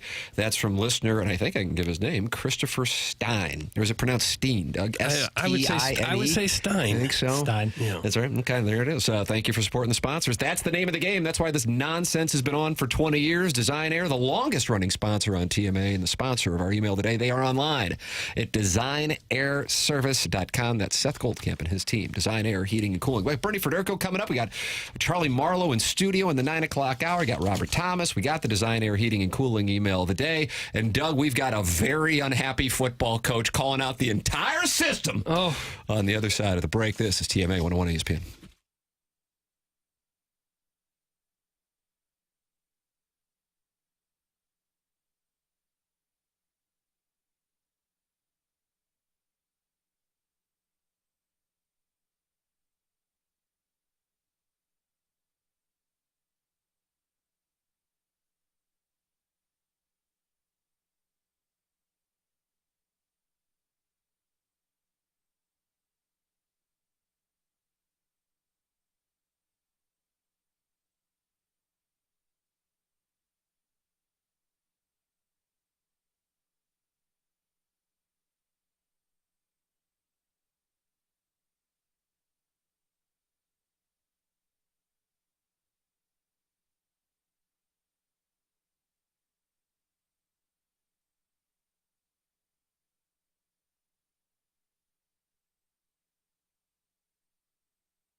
Doug, you're giving away these tickets.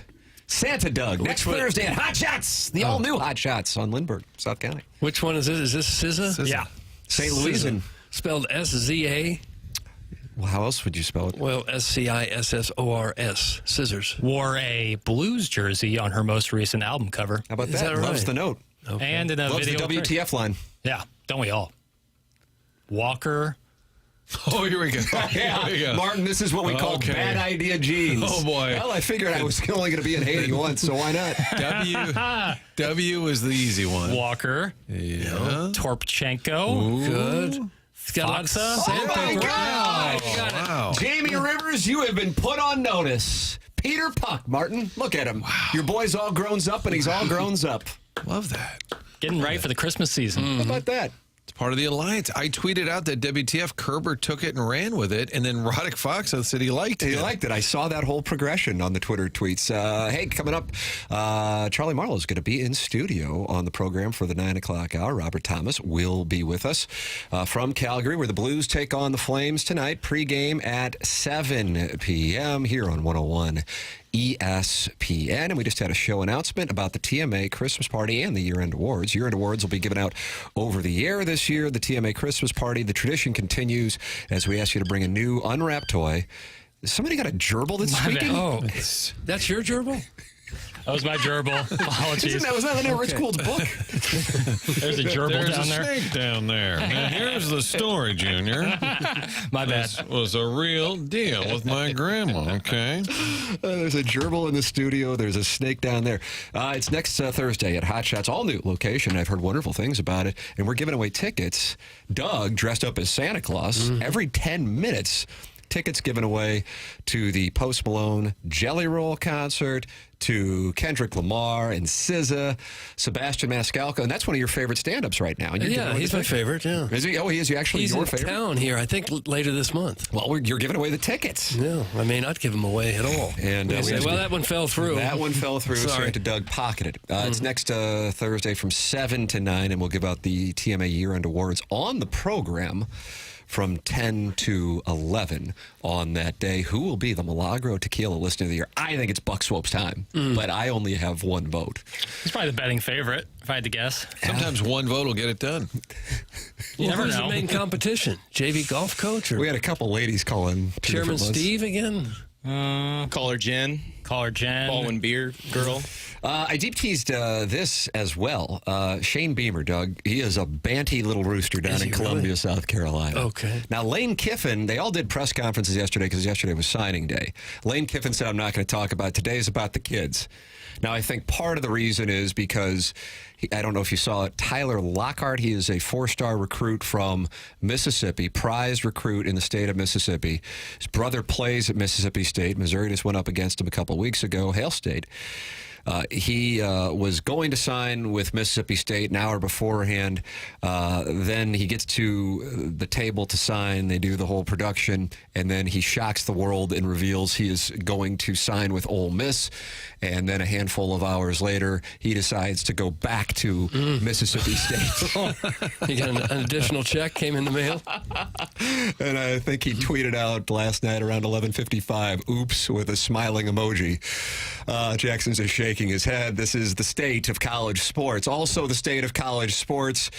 Shane Beamer's team, the South Carolina Gamecocks, winning 6 in a row. They go to a team that could be the conference champions for a Power 4 conference and beat them with that team ranked ahead of them, and they only move up 1 spot. Alabama hosts a team that's not going to a bowl game, and they beat them at home, and they move up 2 spots, and he is calling attention to what he believes are some quote-unquote data points that just don't add up, and he is tired of it. Oh, is he really? Take strength of schedule as an important criteria, or what would you say about that? I would say it's very surprising. Ward manual, if I hear the word data point one more time in my life, I may throw up. But there's a lot of data points that they apparently take into account, make their decisions. But I'm not sure strength of schedule is one of them, because I don't know how you can go play Clemson last week in the biggest game in the history of the Carolina-Clemson rivalry, win a game over a team that's ranked higher than you, and move up one spot. And another team can beat a team that's not even going to a bowl game and move up 2 spots. When you kind of look at all the vagueness of what the committee decides and how they can have one priority one year, not one the next, does that influence you in any way going forward? Do you talk with whoever the next AD is about changes? If you're asking, is there anything to gain by playing in some of these games that you play out of conference? I think it's something that not just us, but every team needs to look at, because clearly you can go through an entire season, not beat a ranked team, and be in the playoff if you just win. So, and that is one of the core issues. Is South Carolina plays Clemson, they lose that game. What if they had 2 losses and they were going to go in? What's the upside? Notre Dame plays Texas A&M. Notre Dame gets in, but if they would have lost that game, and you look at some of these non-conference games, is there really an upside? Has college football sent a message with this committee by saying, okay, SMU has 1 loss, Indiana has 1 loss. You look at who they've beaten, not necessarily anything particularly impressive. And now there is less incentive for teams to have difficult schedules outside of the mandated conference schedules. Isn't there a metric for strength of schedule? There's supposed to be, but he presents the point. You go to Clemson, you win, you move up 1. Alabama hosts, I think we would agree, Auburn is at best average team, and they get to move up 2 spots. So he's calling BS on what took place. I think one of the core issues they have is the money they make from the TV show with the rankings, that they kind of get boxed in to the rankings, maybe expecting SMU or Indiana to lose more, and then once they announce them and then they don't lose and their schedule's easy in the month of September, they're kind of stuck with them, even though deep down they know that at this moment South Carolina is a better team. And on top of that, he also pointed out in an additional part of that press conference yesterday where he was fired up that last year they took injury into account when they kept Florida State out because of the injury to Jordan Travis, the Seminoles quarterback. This year, Lenora Sellers gets hurt. They lose to LSU in that game. There certainly were some officiating questions there, but you can have that in plenty of games. That was perhaps more egregious than normal, but Lenora Sellers wasn't healthy for that one.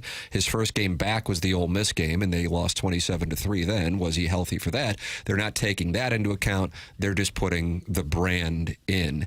And so that is where he's coming from, and I think he makes a good point. There does seem to be a lot of subjectivity to what they want to you have a closed door prioritize, and they come out of there. Those guidelines we had. I think Grubman is behind the closed door at the college football playoff the great Eric meetings. Grubman Comes out and says, we just kind of changed our model. However, teams with 3 losses, I know they're squawking about other teams with 3 losses, and I know that's the whole core of it is the schedule. Right. Schedule easy, don't lose.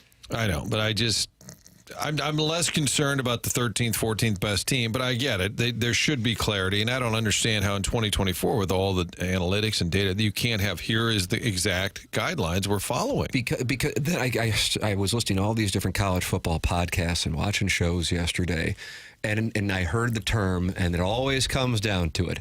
The eye test. What is the eye test? I'll tell you what the eye test actually is.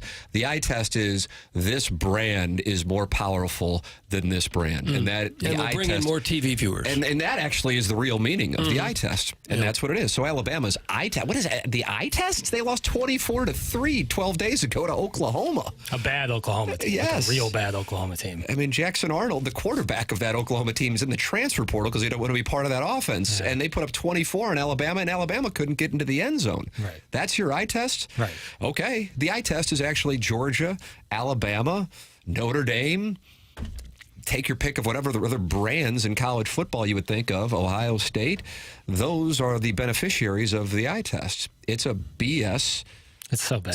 Subjective system. I just don't, and yet I can't get enough of it. Yeah, the Ole Miss, the Bama over Ole Miss, I don't get. I do not get. Bama, then Miami, then Ole Miss, then South Carolina. What's the reasoning? Either they're all together or they're not. Right. The 3-loss SEC teams. Yeah, How do you agreed. reason that one out? But either way, there is nothing that can be done. That's another thing that he goes, we this weekend you're telling us it doesn't matter if we went to the ACC champion and won and that isn't going to affect things. Meaning if Clemson wins, that should solidify the South Carolina argument. That's correct. That they will have beaten, Clemson will have beaten, what, SMU's 7 or 8 right now, and won the ACC championship. Who else won a road game at a conference champion? I guess Georgia could if they were to lose to Texas, or they are the conference champion. Doesn't matter. Oregon and Penn State have that, but Penn State hosted Ohio State. Oregon hosted Ohio State, and Ohio State is not in the mix. And then I don't think the Big 12 team is going to be one of the teams with a bye. If Boise State wins, Boise State's going to be a bye team, and Arizona State or Iowa State's going to be the team with a bye, without a bye, is the 12 seed. Yep. I would think Arizona State at the 12 seed seems like almost like a certainty if they win. They really have turned programs against each other. There's a lot of sniping out with the Mountain West and the Big 12. BJ Raines was quote tweeting the announcer for BYU because they're calling out Boise State. It's unbelievable the civil war that's now taking place with conferences and teams, commissioners, ADs. It's truly the Wild West. And they've reduced the importance of this game. And SMU's coach, you have that audio? Yeah. Rhett Lashley, who is, I would gather, a 5-star lock to be the ACC Coach of the Year, had this to say yesterday regarding the quote-unquote upside of his game this weekend with Clemson. If the worst happens this year, do you think coaches will start to consider doing crazy things like not playing or benching players or doing things? If our team all got COVID today and didn't play, we're in. Wow. We're in, right? We don't have another data point to drop us below anybody that's behind us. Based on what happened in 2020, that's how it would go, I think if you open up that door, you're going to see a lot of people do a lot of crazy things. Yes, we're not going to. We're going to go play in Charlotte, and we're going to try to compete for our championship because that's the right thing to do. That's what competitors do. We value an opportunity to share the field with someone like Clemson, a fantastic team, and try to do something special. And so I just, like I said, I'm going to choose to believe that on Sunday that the right thing will be done as well on the other end. Is there a dog in the background? I think that was that gerbil again. Yeah, it got bigger. Is that Tom Hart's dog in the background, you think? Was he at the press conference? He brought his dog? It could be Ward Manuel's dog.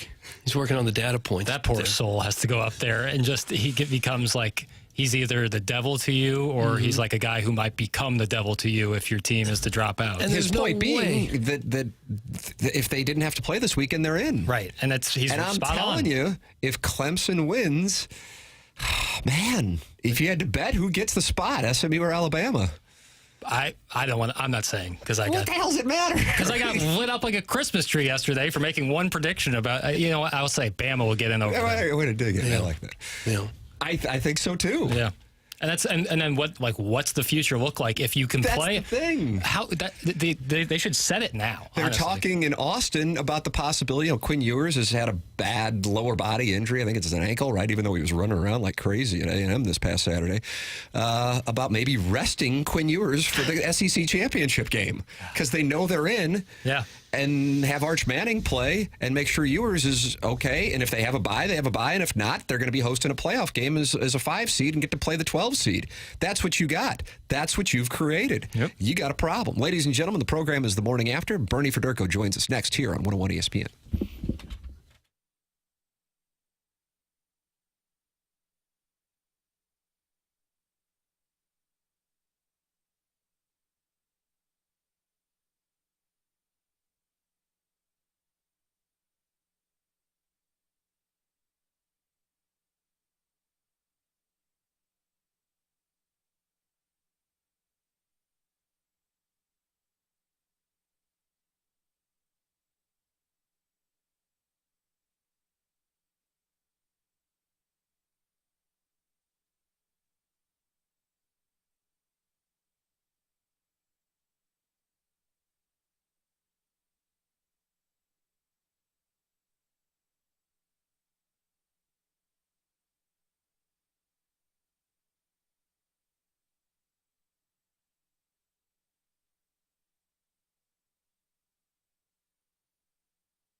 This is Action Jackson with the Sports Center update, brought to you by Saliga Heating and Cooling. The Miami Heat defeat the Los Angeles Lakers last night, 134-93. The Lakers' woes continue as they drop 6 out of their last 8. Tyler Hero with 31 points last evening. That was another Sports Center update brought to you by Saliga Heating and Cooling, an independent American Standard heating and air conditioning dealer.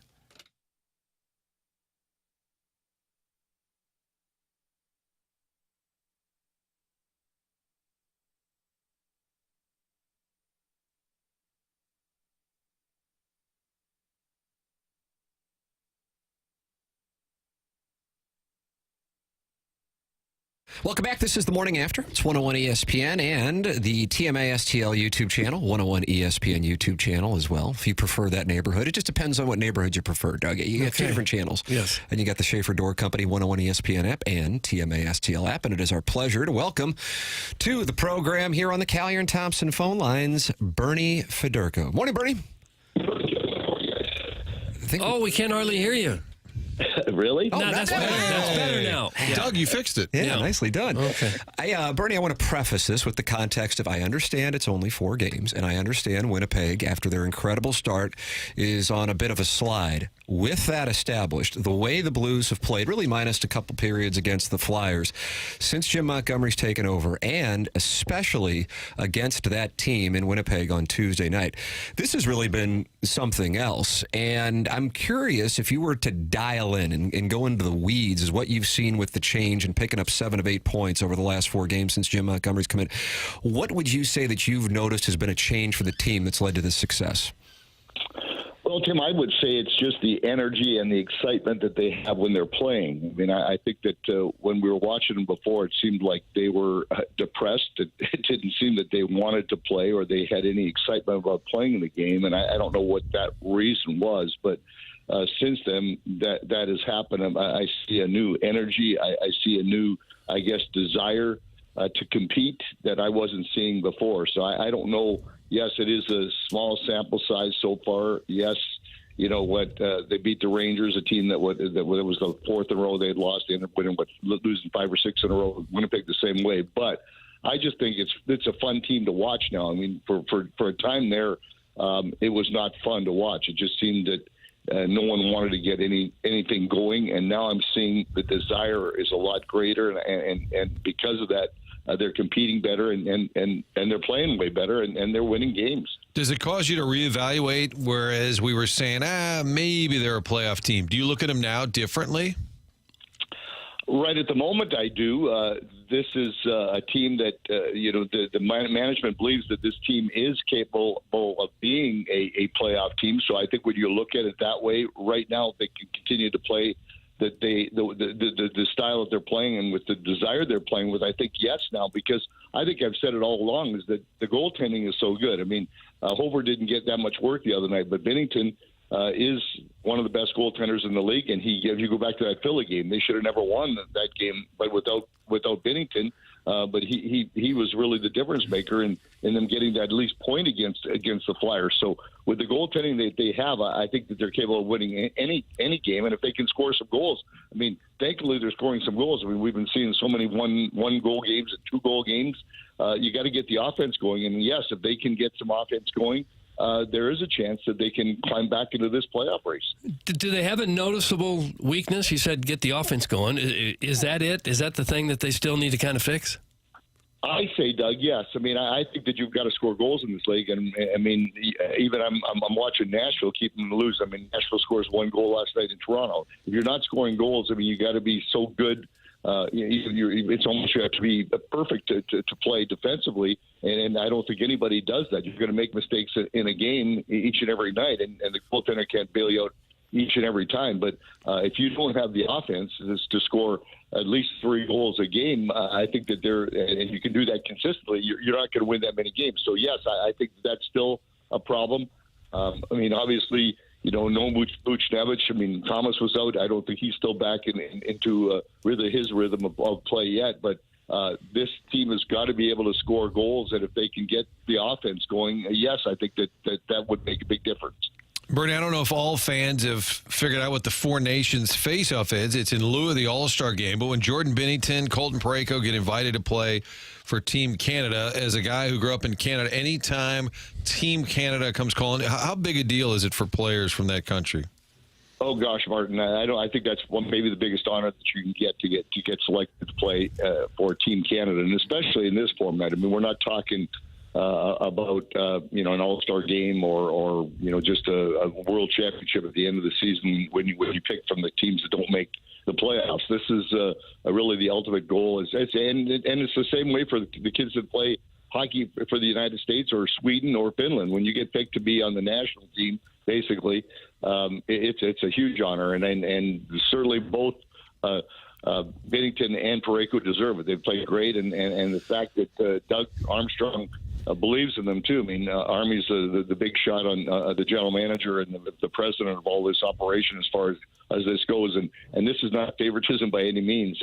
This is guys that have earned the spot, and I think it's just huge for both of them to be able to be a part of this team. And do you think Parayko has a little more maybe appreciation outside of St. Louis? I think he's been here a long time. He's a really good player, but I think people are always wanting a little something more from him that's maybe not there in terms of physical, but it seems like internationally he's very highly regarded.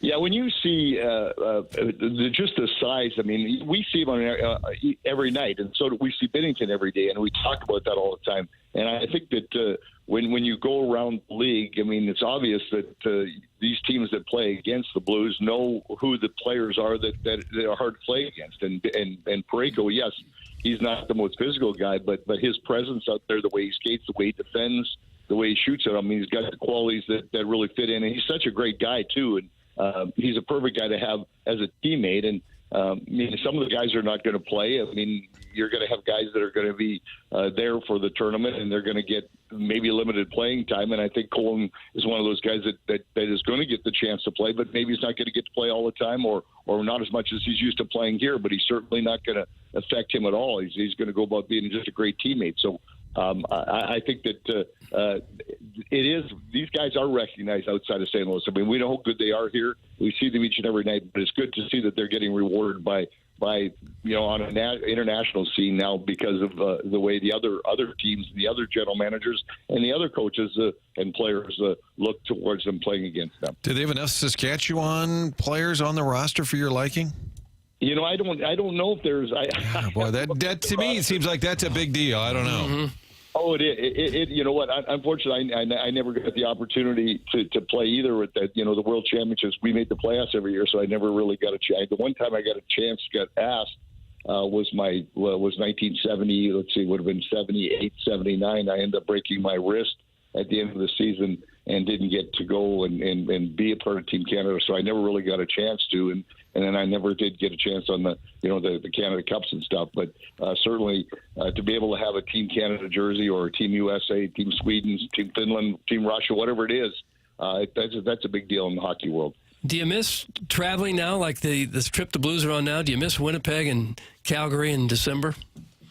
You know what? I don't miss Winnipeg, but Calgary's always fun. I mean, Calgary is, if there's days off to get over, it's about an hour drive to go to Banff, to go into the mountains. That's always a nice little trip that we'd always kind of make for a couple of days if we had a couple of days off in Calgary. But no, I don't miss Winnipeg. I don't miss Edmonton, but Calgary, Vancouver are always nice no matter what time of year you get to go there. How close are those places to your hometown of Foam Lake?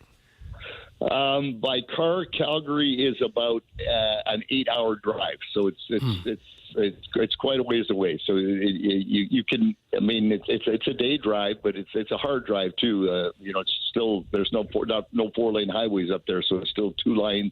And at this time of the year when it's about 30 below zero, you never want to be on the road that long. That's why you don't move back, isn't it? That's exactly it. I don't like it here. Yeah, and Bernie, because there's a Taylor Swift series of concerts in Vancouver, the boys are spending extra days in Edmonton because there aren't hotels available. So you're missing on an extended stay trip. Well, you know what? The Blue Willow Chinese food restaurant, I'm going to miss.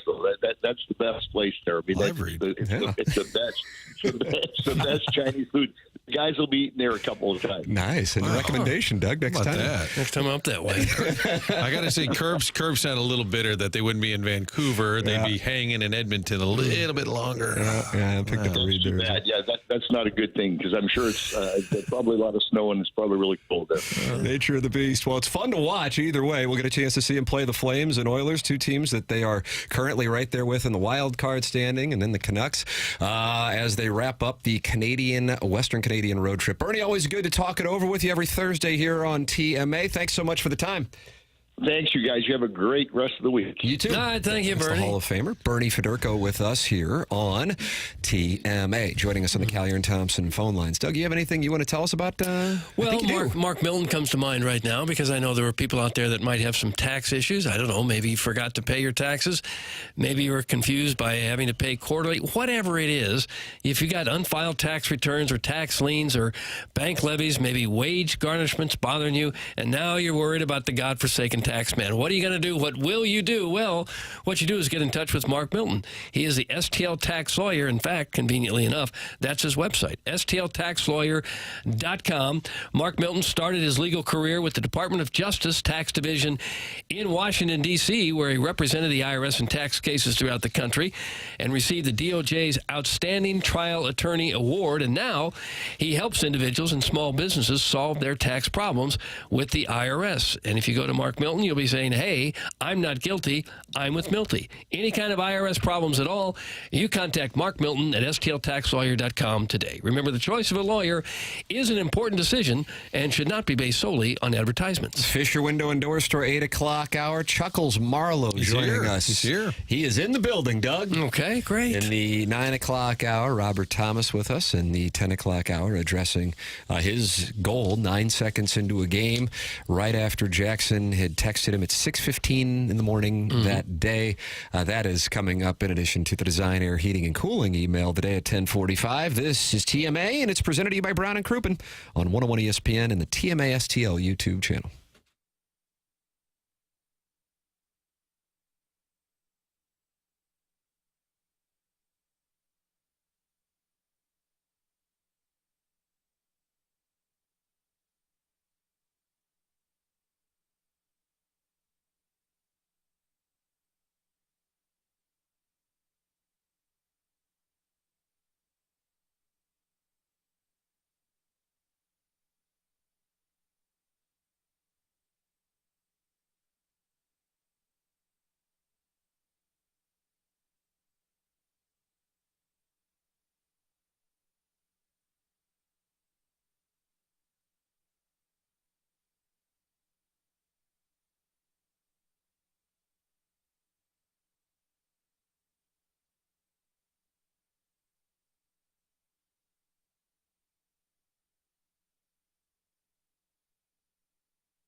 Welcome back. Morning After, 101 ESPN. Show's presented to you by Brown and Crouppen, Tim McKernan, Doug Vaughn, Martin Kilcoyne, and look who is sitting over there, Doug. I saw him sitting over there. That's Charlie Marlo, Hello, Martin's Chuck. former cohort at the 2 Fox, our former cohort here on TMA. Chuckles Marlo. Great to see you guys. Honestly. Wonderful to see. I miss all you guys. You miss do? you, brother. Yes, I do. We were always just co-workers, though. Yeah, colleagues, coworkers, Yeah. Martin's assistant. I used to say that, and I think somebody you were dating at the time, and the mother said, "Why are you Martin's assistant?" It was a joke. It was a bit. But it was an inside joke because I said in my previous job, I didn't like that. So then you did it on purpose. Yeah. That's part of the witty banter we had on Fox 2 for 14 years. Charlie, you are you missing the day-to-day, whether it be of television or radio in the St. Louis area? Be honest with me. My read, Doug, is a no. Yeah. It's a no. But I actually still do a lot of the same stuff, sports-wise, just not the same sports. Like, I'm working, Martin won't believe this, but I'm working harder. Martin jumps all over this anytime We you can say get to this. But I'm working harder and more than I've ever worked in my life. But What are you doing? But it's all NASCAR. It's literally 24/7, 365 NASCAR. I could do a 3-hour show on NASCAR, but I could do nothing basically on St. Louis sports right now. That's the truth. Well, that's what we do. When did you get into NASCAR so thoroughly? Basically about 3 years ago, on a whim. So you were not a fan growing up? I was not a fan growing up. We did cover a lot of NASCAR in Lansing when I was there for 2 years because we had the track there, Michigan International Speedway. But on a whim, I was into YouTube 2021, and I saw Kenny Wallace. Somebody on X basically said, you need to do a YouTube channel. Somebody said that to Kenny? To Kenny. Okay. And I've known Kenny for a long time. He was on the show with, what show was that? It was the Midday Grind. Yeah. The Midday Grind. We were talking up the Daytona 500, and I said, let's get Kenny Wallace on. And he didn't live here then, but he was getting ready to move back here, and he became a friend of the show on the Midday Grind. So basically, I texted him that night. The next day, he was doing videos. It's basically 3 years ago, and it's become more than a full-time job. Like, we could easily hire people. We just partnered with Dale Earnhardt Jr.'s How about company, that, Doug? Dirty Mo Media. That's a big get. We were texting about that, Yeah. so that came to fruition, and you were working Yes. with Dale Earnhardt Jr.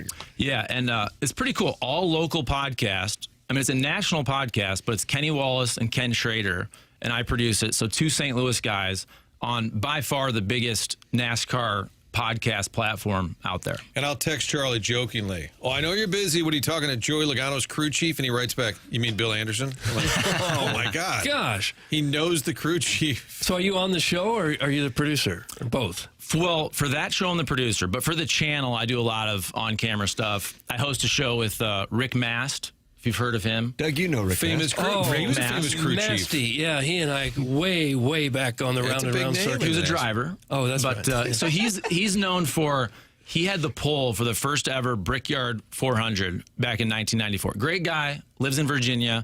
So I do a show with him. I do a lot of on-camera stuff, but it's mostly Kenny's deal. But that's a passionate fan base. This is what Cam and Strick tapped into with their hockey Absolutely. podcast. Is like the people that love the NHL love that podcast because it's players they know. And same with NASCAR. That's a passionate fan base you've tapped into. Way to go, Chuck. Yeah, Thank you. I'm so like Thank you. proud is the right because that comes up. But I mean, like, good for you for recognizing an opportunity, maybe seeing into the future, even though it's really kind of the present, and tapping into it. And it all started from a text to Kenny Wallace to say, Yeah. hey, wow. I mean, imagine if you don't send that text. And the funny thing is, so at the time I was doing a lot of Cardinal stuff on YouTube. And basically the same day I told Cam and I were doing the show, I said, let's do a YouTube for you. And also with Kenny, and Cam was just going gangbusters with Strick already. Yeah. And I never thought it would be a full-time. I mean, I could easily work 70 hours a week on this. Doing what? Yeah, what are you doing? Just nonstop content. Editing? A lot of editing. But like Kenny Wallace is literally built for this. The reason I text him is I go, you're already doing this. He was putting videos out on X and Facebook before anyone else. And I'm what was talking he about doing in these videos? just literally sitting on his couch talking about anything. And I'm like, you're already doing it. Let me just take them and put them on YouTube. And 3 years later, it's now pretty good deal. How do you sell it? Well, because it's YouTube, we have the Google ad revenue. But we have a corporate sponsorship with Jags, which is his longtime Jags Performance. sponsor. Jugs, Yes. wasn't that a naughty magazine? Yeah, well, A little different I here. stopped my subscription. What year was that? 2020? I don't know the years, Tim. This is Jags. This is aftermarket car parts. Oh. Yeah. Tim's dead. You got to pick, Timmy. We can't have Hustler and Jugs. Pick one of the. Or your mother says you're spending too much on the subscriptions. Yeah, that was an awkward conversation in 2021. Chuck, I told him you were famous for "We'll figure it out," and you'd be walking out of the office at 11 o'clock. I'm like, what? And you're like, "We'll figure it out." You figured it out. See, you did figure it out. Well, but we figured it out is always like, don't you think in this business you have to be 100% just day by day, show by show, segment by segment, like fluid.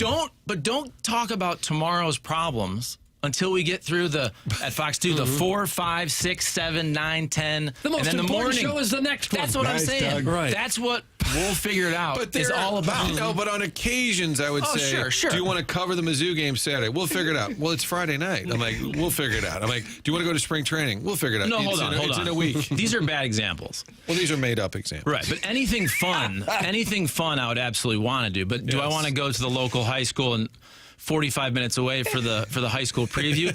Probably not, but here's where COVID helped. See, this is where Martin got mad at me one of many times, but the best thing about COVID was Zoom, right? So you didn't have to leave your house, didn't have to leave the station, but then when COVID was over, I tried to keep the Zooms going so I didn't have to really go anywhere. Right. And then I basically started only covering high schools that were on my route from Glendale to the station. Right. So if you were high, got a lot of coverage. Well, if you were on Lindbergh, any school on Lindbergh was getting a lot of play for a couple years now. Or North Glendale Middle School. Sure. Chuck's like, seriously, they have a really good fourth grade basketball team too. We could do no, dude, think about this. I'm like, why? Because it's a mile from your house. Mary Queen of Peace. Yeah. And then I'm like, Chuck, the Zooms are over. COVID's over, buddy. They're having a pep rally today at such and such high school to celebrate. Oh, dude, I'll get the coach to Zoom over this morning from his office. Like, that's not the same. Yeah, but a high school pep rally, little different than Cardinals spring training or a big Mizzou football game. Come on now. Martin conceded the point. But God bless those high schoolers. They're doing great. Chuckles, will you? I can't wait to discuss, because I don't know where you are on this with your Buckeyes, because I know you love the Buckeyes. So I'm gonna delve into that on the program. And a lot of the longtime TMA listeners are thrilled to see you in there. You see Jackson's drop auditor is in the YouTube chat, and they want Jackson to play some Charlie drops. I bet Jackson has some queued up. I'm a solid St. Louis 9. You're a solid coach in this gym can take this whistle from May. I got to get headphones on here. Hold on. Jackass. He took them off. So to hear your own drops. Right. This is like a This Is Your Life for Charlie. All right, go again, please. You live on this show via the drops. Good evening, sports fans. Doug Vaughn here with your Sportscast. Our top story tonight, John Jay will be back tomorrow. Here's him getting a hit in 2012. That was unfair. Classic. Keep going, Hey, Jackie. guys, stay well. Doug, in the meantime, why don't you say something? That's close enough. Jackass. Oh. Is there a Chuck bin, Jackson? Is that what there is? Okay. You got your own bin, Charlie. This is, you know what? There's a similarity with Jackson and Charlie.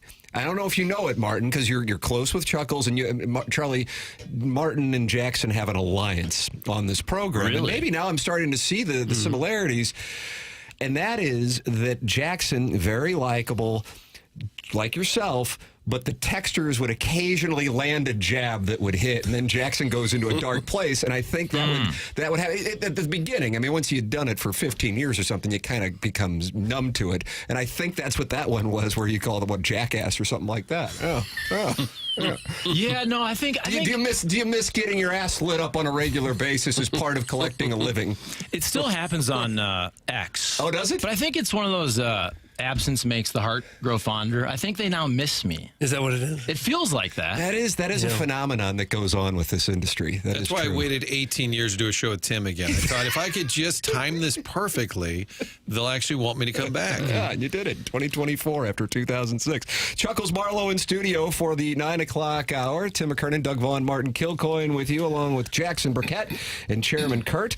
And a loyal, longtime sponsor of the program is Munganess St. Louis Acura, Munganess Burkhardt Alton Toyota. That's who they are. Man, if you've got a car guy you can go to and trust, it just means the world. Because sooner or later, something's going to happen to your car, whether it's just routine maintenance or you need a real repair. And so what do? What will you do? Well, you go to Mung & S St. Louis Acura or Mung & S Burkett Alton Toyota. Sure, you can buy a car there. Fabulous selection of new and used cars, but they also maintain your car and just do a fantastic job. And we have a special phone number. Charlie, you might want to write this down. Sure. Yep, write it down. Goes straight to the muckety mucks. Jamie Burkhardt, Peter Mung & S, Ryan Seiberg. And here's the number, 314-252-0029. You're not writing a thing. You're not writing it down because you're not going to remember it. Here is the number again to the muckety mucks at Mung & S St. Louis Acura. 314-252-0029. You dial that number and you get straight to the decision makers. Everybody has access to these guys, but this kind of gives you that little special in. You tell them that you listen to TMA, they go, right this way, sir. We'll take great care of you. They take great care of everyone, and they'd love a chance to take great care of you. Their websites, stlouisacura.com and altontoyota.com. There it is, Mung & S St. Louis Acura, Mung & S Burkhardt, Alton Toyota, sponsor of TMA. And our upcoming 10 o'clock hour, where Robert Thomas will join us along with the Design, Air, Heating, and Cooling email of the day. This is the Morning After on 101 ESPN and the TMA STL YouTube channel, presented to you by Brown & Crouppen.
Welcome back. It is the Morning After, 101 ESPN. Tim McKernan, Doug Vaughn, Martin Kilcoyne, Jackson Burkett, Chairman Kurt with you on the program, and it is our pleasure, nay, honor, to have Charlie Marlo. You like that? Nay? Nay, I don't really care for it. Wouldn't like it.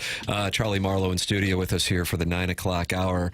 And Daddy Padre was saying you and Doug were going at it with somebody on Twitter the other day, and he wanted to know what the story with that. And Doug's like, I haven't tweeted. It's been a long time since I tweeted anything. Right? But you're a regular on the Twitter tweets. I'm on the X. Yeah. I do like X, but it's kind of a time suck. But I'm on all these social medias now. I basically put the same videos on like 5 different. That's the game. Yeah, unfortunately, it is the game. Yeah, but I mean, it's working. You got a great thing going. Yeah, but I don't like that aspect. I like making the long form, horizontal content, as we call it, right? Just like TV. Yes, or radio, podcast, whatever. But these little shorts that the kids like, you have to put the captions on. It takes forever. KG in O-Town knows this. Great at it, isn't he? He's great at it, but it takes a long time. How much does like those two Benji Molina clips yesterday? Obviously, that made its way around Cardinal fans. How long did each one of those take you, Chairman? The first one was a little different just because the show I was trying to get it out quick, so bouncing around with podcasts. But if I don't have anything else and I can just focus on that, I can knock it out in 30, 40 minutes. Okay, is that for you comparable, Charlie? Sure, but that's 30, 40 minutes for 1 minute. That's a lot of work. Yeah. Are you doing graphics like chyrons where you put names? And have you learned from your Demoff incident? You know what's funny is so Kenny and I, what I love about what Kenny and I do is like we can do obviously whatever we want, and we're not super edgy, but we swear, he swears, it's all good. But now that we're with this Dirty Mo Media, and this is a compliment, but they're very corporate. I mean, this is one of the biggest podcasts. And it's owned by Dale Earnhart Jr., or he's just a big partner? No, he is. It's a Dale Earnhardt Jr. company. Okay. And for NASCAR, you can't get any bigger. So basically anything that we put out there, podcast or YouTube, goes through a heavy approval process. Oh, wow. Which is fine, but it's just different because we literally put anything out there. And I'll bleep out some F words if I feel like it'll hurt us for ad revenue. But that's the only reason, is if it's early in the video and I feel like they won't monetize it. That's the only reason I'll bleep anything. So if you say the F word, it can affect ad revenue. What I've heard is you don't want like the hardcore swear words in the first 30 seconds of a video. And you can't have a million F-bombs. I think if you have 1 or 2 throughout a long video, it doesn't matter. Okay. Interesting. So have Gabe you Bjarman would learned- talk about that on his post-game show, that it could blow up his post-game show if people are yelling F-bombs. So have you learned from the Demoff incident, young man? I guess. I still, That's one of the greatest moments in St. Louis television, and it's yours. You know what, though? You know what bothers me about that? Is that I was, and I don't want to get Martin into trouble, although it's all new leadership, I'm sure, but I was essentially kind of forced to apologize. I didn't think I had to or should have, but at the time, you're depending on the company for your income. And it felt like the thing I should do to keep my job. I don't feel like I should have had to apologize, but it is what it is. But the station wasn't irate with you. They just felt they needed to do it. One person was. Irate. I think the one thing I would agree, I'm not Mr. Management, you know that, but I understand, like in the building, if you let Charlie do that, even though we all thought it was funny and was a great dig, and Demoff is a perfect target, you're going to have almost 100% approval rating of people watching in St. Louis. If you have a morning show producer there that puts Mayor Smith and puts underneath idiot politician, and you go, wait a minute, what's that? Well, Charlie did it. And then the 5 o'clock producer puts Dave Murray blew the forecast last night. Like, you can't. It could be a slippery slope. And to be fair, although those would be hilarious newscasts to watch. I knew, like we always did this. If you had a borderline thought, right? Like you're trying to be funny, but you're also knowing, okay, you're on the line. Yeah. I would always ask Martin or someone else, hey, do you think this is cool? Like I knew if I asked anybody about that. You know what? I'm pretty sure I did that, honestly, for the TMA audience. I'm serious. Well, here's the thing. Every once in a while, I would do little, I call them, what do you call them? If you know, you know. Little eggs. Yeah. You hide them. But they weren't like that. But they were little things. That one wasn't hidden. Right. But they were little things, kind of inside jokes. And I'd probably done it 3 to 5 times over the course of the many years I was there. And I would get a message on X like, hey, I saw that. That's funny. But it would be an inside joke. Right. This one obviously blew up because somebody screenshotted it on Twitter. Hilarious. I love it. I was at home that night, and I heard about it. I thought, oh, my God, that's Rich. He probably thought he always hated the Rams. I just assumed it was Rich Gould. And then an NFL longtime executive texted me and said, great line about Demoff. And I said, wasn't me. And they said, very disappointing. And I said, because I wasn't at work that night that it went down.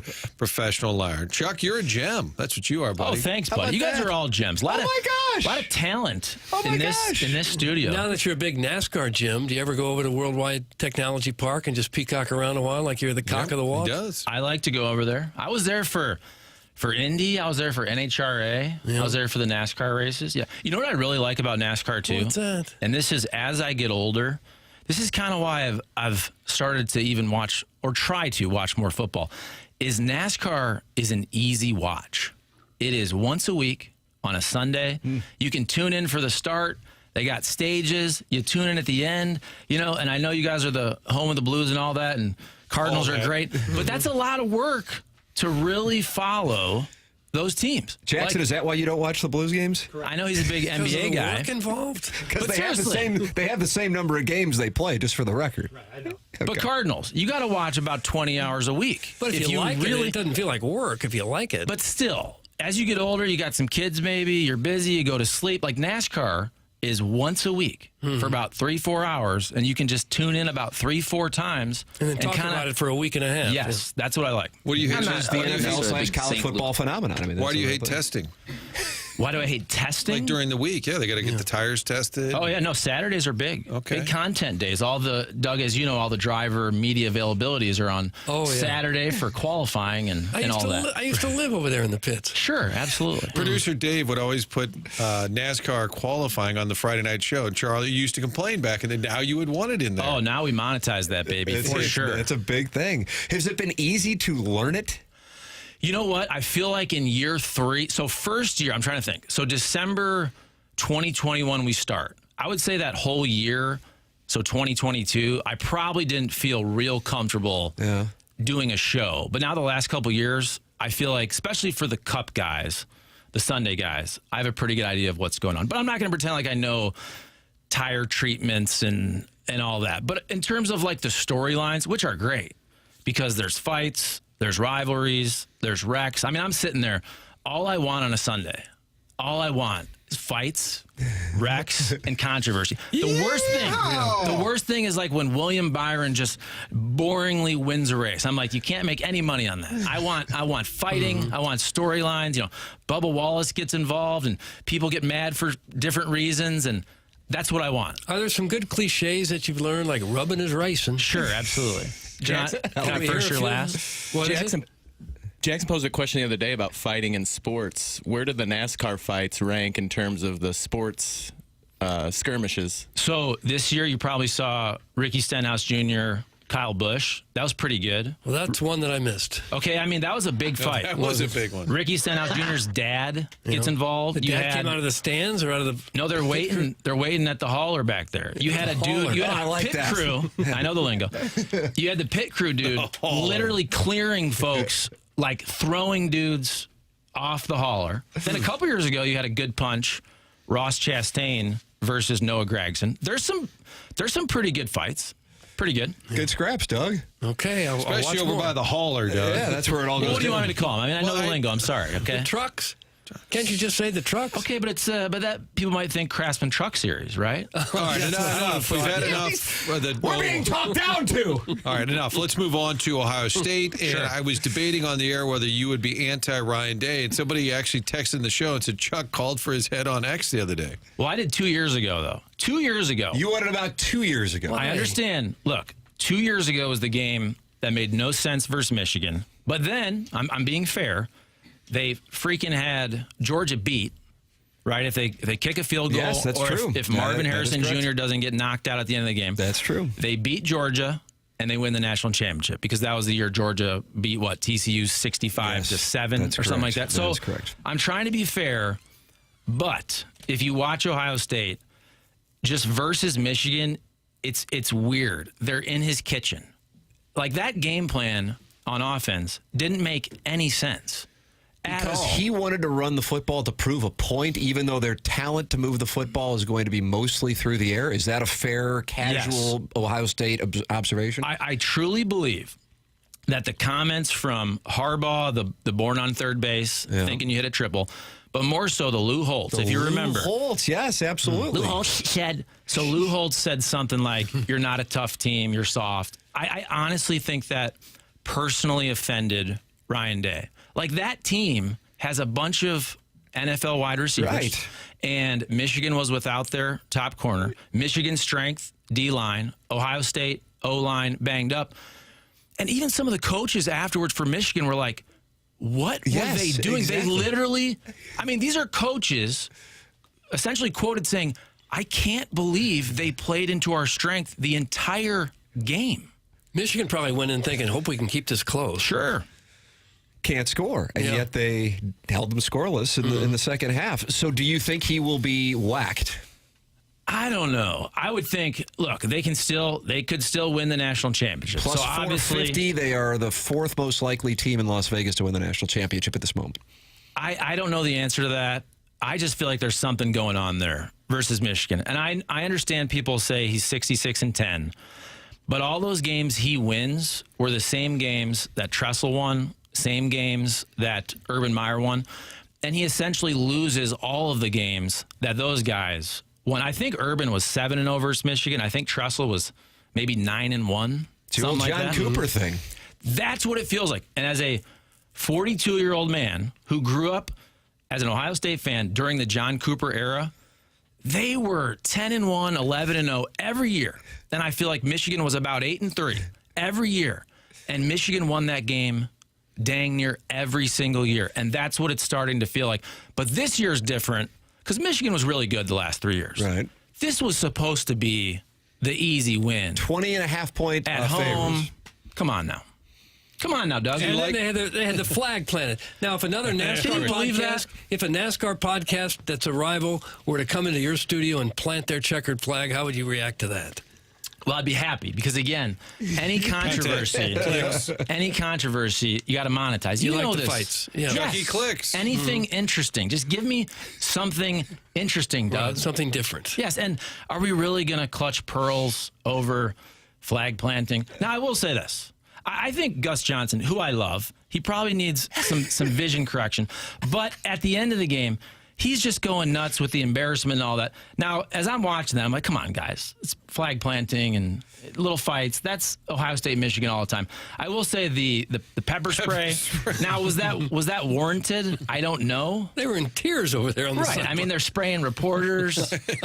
It seemed a bit much with the pepper spray. And Doug and I actually disagreed. I just said, if you lose, just leave the field. Like, we showed them after the game. But Doug said, if it's my team, I want them fighting mad. Don't let them plant the flag. First of all, the planting the flag is stupid. But if they do it, who cares? And Doug said, no, I want them out there fighting back. Yeah. I have no problem with Michigan trying to plant the flag. I have no problem with Ohio State defending their stadium. Well, they didn't for 60 minutes. But you know what? They were, I mean, Jack Sawyer, you know that. Doug, he's 0-4. Looking!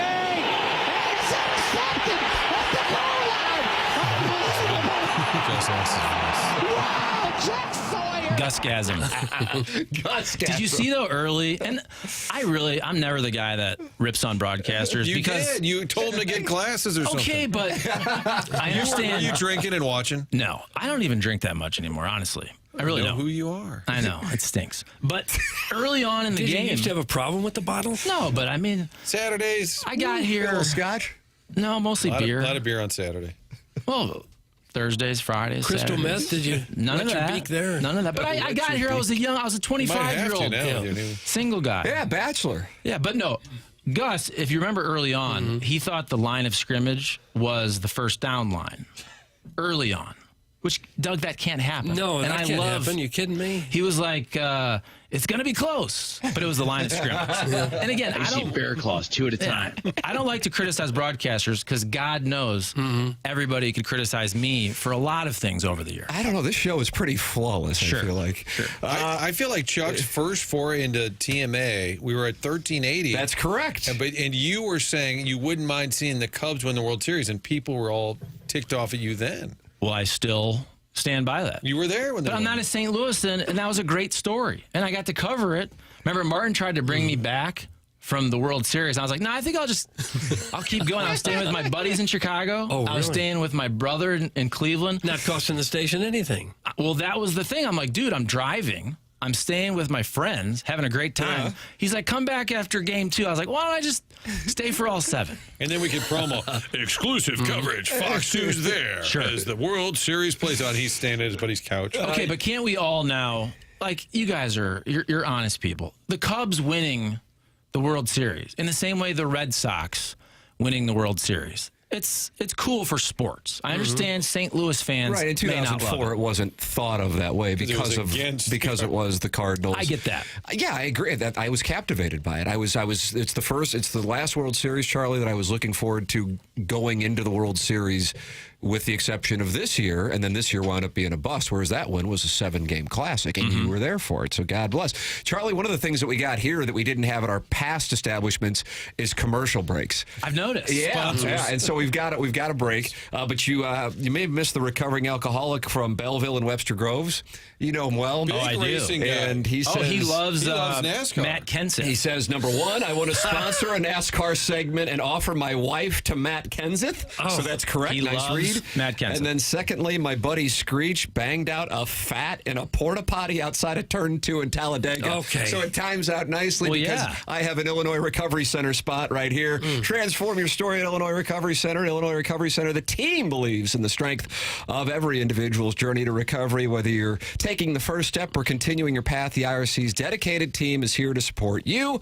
It's the Illinois Recovery Center online at illinoisrecoverycenter.com. You can call 888-472-9559. The IRC builds the unwavering determination to thrive beyond the shadows of the past. Whether you've made the life-saving choice to seek help on your own or you want to be prepared for the other end of an addiction intervention with a loved one, the chance to learn about addiction recovery is available to you at the Illinois Recovery Center in Swansea, online at illinoisrecoverycenter.com. Tim McKernan, Doug Vaughn, Martin Kilcoyne. Charlie Marlo is in studio for the 9 o'clock hour. We'll talk it over with Charlie here throughout, and Robert Thomas at 10:15. This is TMA on 101 ESPN.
It's TMA at 101 ESPN. Shows presented to you by Brown and Crouppen. Tim McKernan, Doug Vaughn, Martin Kilcoyne, Chuckles Marlo in studio. I just heard subscriber numbers. Can we talk about those? As I was walking in, I had a little trip to the Wizards room, Doug. Yeah. And Right I grabbed my protein shake. Okay. Can we talk about that? I mean, Well, that's not proprietary. It's public. That's public information. So what do you guys got going on with this thing? So we're close to 120,000 for the Kenny Wallace YouTube channel. Wow. And then Dirty Mo Media, they have something like 450, I think, thousand. That's your competitor? Well, that's kind of we're the now parent partners. company. But we're. Did you guys sell No, to? that was on the table. But so we have a partnership. You so and basically, Kenny well, Wallace. Kenny and I do also. So we own like an LLC together. More of kind of a napkin. They hammered it out on Ruby Tuesdays. Handshake agreement. We have a handshake agreement, right? Wow. And so Who's your it's attorney? been going 3 years. But no, we now have, we have very more official documentation now with Dirty Mo Media. But they don't own us. It's essentially a revenue sharing agreement. So it's on our YouTube, but their podcast is super big. So like our podcast never really got a great amount of traction, but they've already taken it to another level, and we just started a month ago. That's awesome. Yeah. And people listening that love you and love NASCAR. The people love you in the text inbox, Charlie. Oh, I love them as well. How can they find this material? This is sort of the end of it's not the end of your interview, but when we do a TV segment. You want me to leave? Real quick. Do you have a charity you wanted to mention real quick? But I do think you should tell people where they can find this footage. Okay, so this is, that's an old school term, Yeah, don't say footage. footage. That's an outdated film. What about B-roll? That's even B-roll. more outdated. So- www. Okay, so our YouTube is just called Kenny Wallace. Now, we still have a podcast called Kenny Wallace Media, and I'll put my sports stuff on that as well. Now, the new show is called Herm and Schrader. Herm and Schrader. Herm is Kenny Wallace's nickname. Schrader is obviously Kenny Schrader. Right. And so that's on the Dirty Mo Media podcast under their umbrella. And there you have the Herm and Schrader weekly show, and you have the Kenny Conversations weekly show with Doug, big-time NASCAR guests. But, of course, you still have Charlie Marlo YouTube, okay? I was going to ask about that. So what's going on in we the got Charlie Cardinals. Marlo? I'm just so busy with the NASCAR. So is this falling off now? Oh, 100%. It's almost it's almost fallen. Now that's where the separation from Jackson and Charlie. No, it's fallen to the point of it's almost non-existent until baseball. And by the way, this is the Cardinals' fault, because they're not very good and they're not very interesting. So it's hard to make money on the Cardinals the last couple of years. Just the truth. But then when they fire people, then it's interesting, right? Like you got fights. Remember you had the Wilson Contreras stuff going on a couple years ago. That was interesting. Yeah, sure. And then Ryan Day happened, so I jump on that. Okay. But the Charlie Marlo YouTube, there's not a lot of current updates, material, unless I'm really kind of feeling it. And Ryan Day made you feel it. Ryan Day, and we have a couple sponsors. I won't name them here, but we have enough sponsors on my YouTube to do at least a nice Doug weekly snippet. A weekly snippet. I'm not sure I'm going to let that turn. I think you and I started a YouTube show, like 3 different times. We would do a segment like, all right, we're going to do this every week. And then 6 months later, we never did any more of those. Yeah. And I'd keep making a playlist. It'd be like, whatever, Martin and Marlo, and I would make a playlist. We would do one show, and then Martin's like, can we do it Thursday?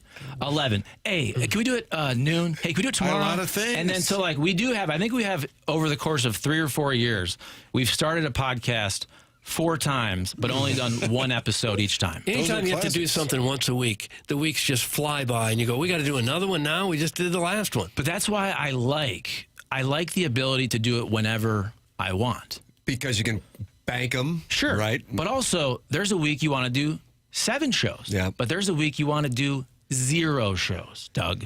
Now, not here. You guys want to come in every day and hammer out. Yeah, that's what Doug said. 3-4 hours. Right. He said, I want to come in and do 4 hours a day. He's actually requested 5 hours. Right. So you guys are 4 hours. 4 hours, 7 to 11, Charlie. Is that a big change for you guys? Tim, you were doing it already, I was already correct? doing it. Martin always has a thing he's working on onboard. I live at 10. But Martin works for like every radio station in town somehow. Is that still? I know, no. maybe before. But I'd be like, Martin's just always, he's always got a show here and there. And Just got to keep it in play. Yeah. There might even be some spots still running at my old fan. I was listening to the Missouri game on KTRS this past Saturday, and I go, God, whose voice is that? Sounds familiar. I go, son of a bitch, I work with him every day over at 101. Well, we had a few contractual obligations that needed to play out with Mizzou football. Absolutely. Love the Big 5 team. Very different audience than here, so you can be a fan of both. Right. And So are the old school listeners? I've seen this a little bit. Oh yeah, because this is the nature of the beast. More sportsy, shorter segments, which is fine. So the thing with the breaks is on the first day we did the show at 101. And understandably, people are like, what the hell happened? TMA listeners are like, you guys have been on HD2 and AM radio for Jacking around. Perfect way to describe it. The 101 listeners are like, what the hell happened to Randy Carricker, Dan McLaughlin, Brooke Grimsley, Matt Rocchio? And we're just in the middle of it, and they wanted us to be here, so that's the spot that we're in. And the first day, right around this time, Tommy Matter, who's in charge of operations, goes, oh, we're going to change the clock because your show is better, more Doug to breathe with more free-flowing. And I believe the date that the clock is changing is actually this Monday, December 9th. So that will be better for our style of show. But so how long for the segments now coming up? So I think it'll be 3 breaks, and there's a possibility it even goes down to 2 in 2025. Nice. So but the first day, people are texting, oh, my God, what is this stupidity? When are you going to talk about the Blues' third line? Jeez. And then the next one said, I hate the new format. When are we talking about Doug's cute buns? Sure. And it would just ping-pong back and forth. And I would read this going, well, they hate us because we're not gay and enough. Martin is not used to, because you've been a part of TMA, whereas Martin hadn't done it since 2006. The text inbox and the hate that you get throughout is kind of part of the show. And then Martin sees it and he's like, what in the hell is this? And then Martin's favorite hobby is to scroll back and see the text history. And oftentimes there's a lot of angry texts that go to the fast lane or even to Randy and Dan and Brooks' previous program. I scroll so far back, they're mad at Kevin Wheeler. It's just like really old text. Really. No, this morning I was flipping through there just to see what are the folks talking about.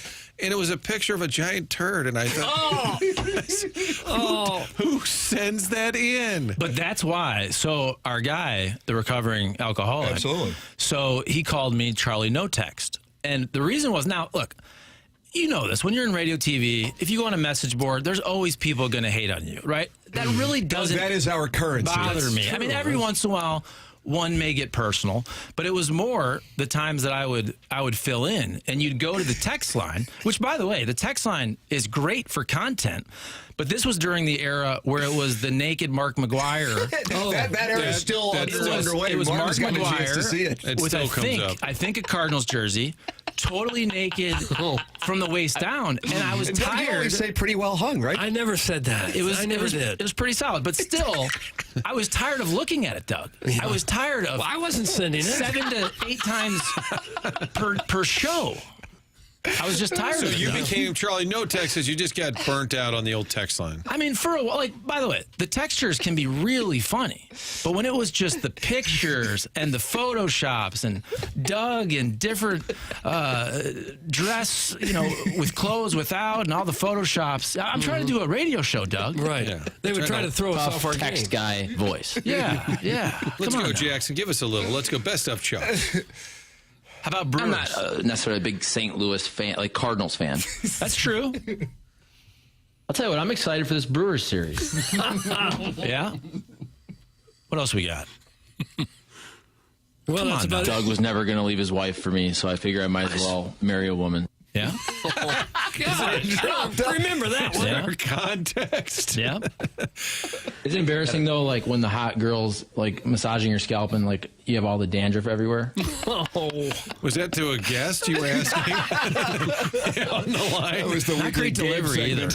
A lot of likes. Did you call yourself a St. Louis 9? Is that one of the drops? I mean, back in I'm the a day. solid St. Louis 9. How about There it is that? right there. I think when I got here, 25. Yeah, In good live, shape. You got that thick, luscious hair. How about Doug's hair? Have you? I mean, Wow. Look at this, Charlie. What are you doing over there? Is that all St. Louis hair restoration? restoration? Okay, I was going to ask. Some people What did you think? don't want to talk about it. Well, We did commercials for it for a couple of years. I figured you'd monetize it somehow. I mean, So Joe, they offered to do it for me, and I got my mess up here.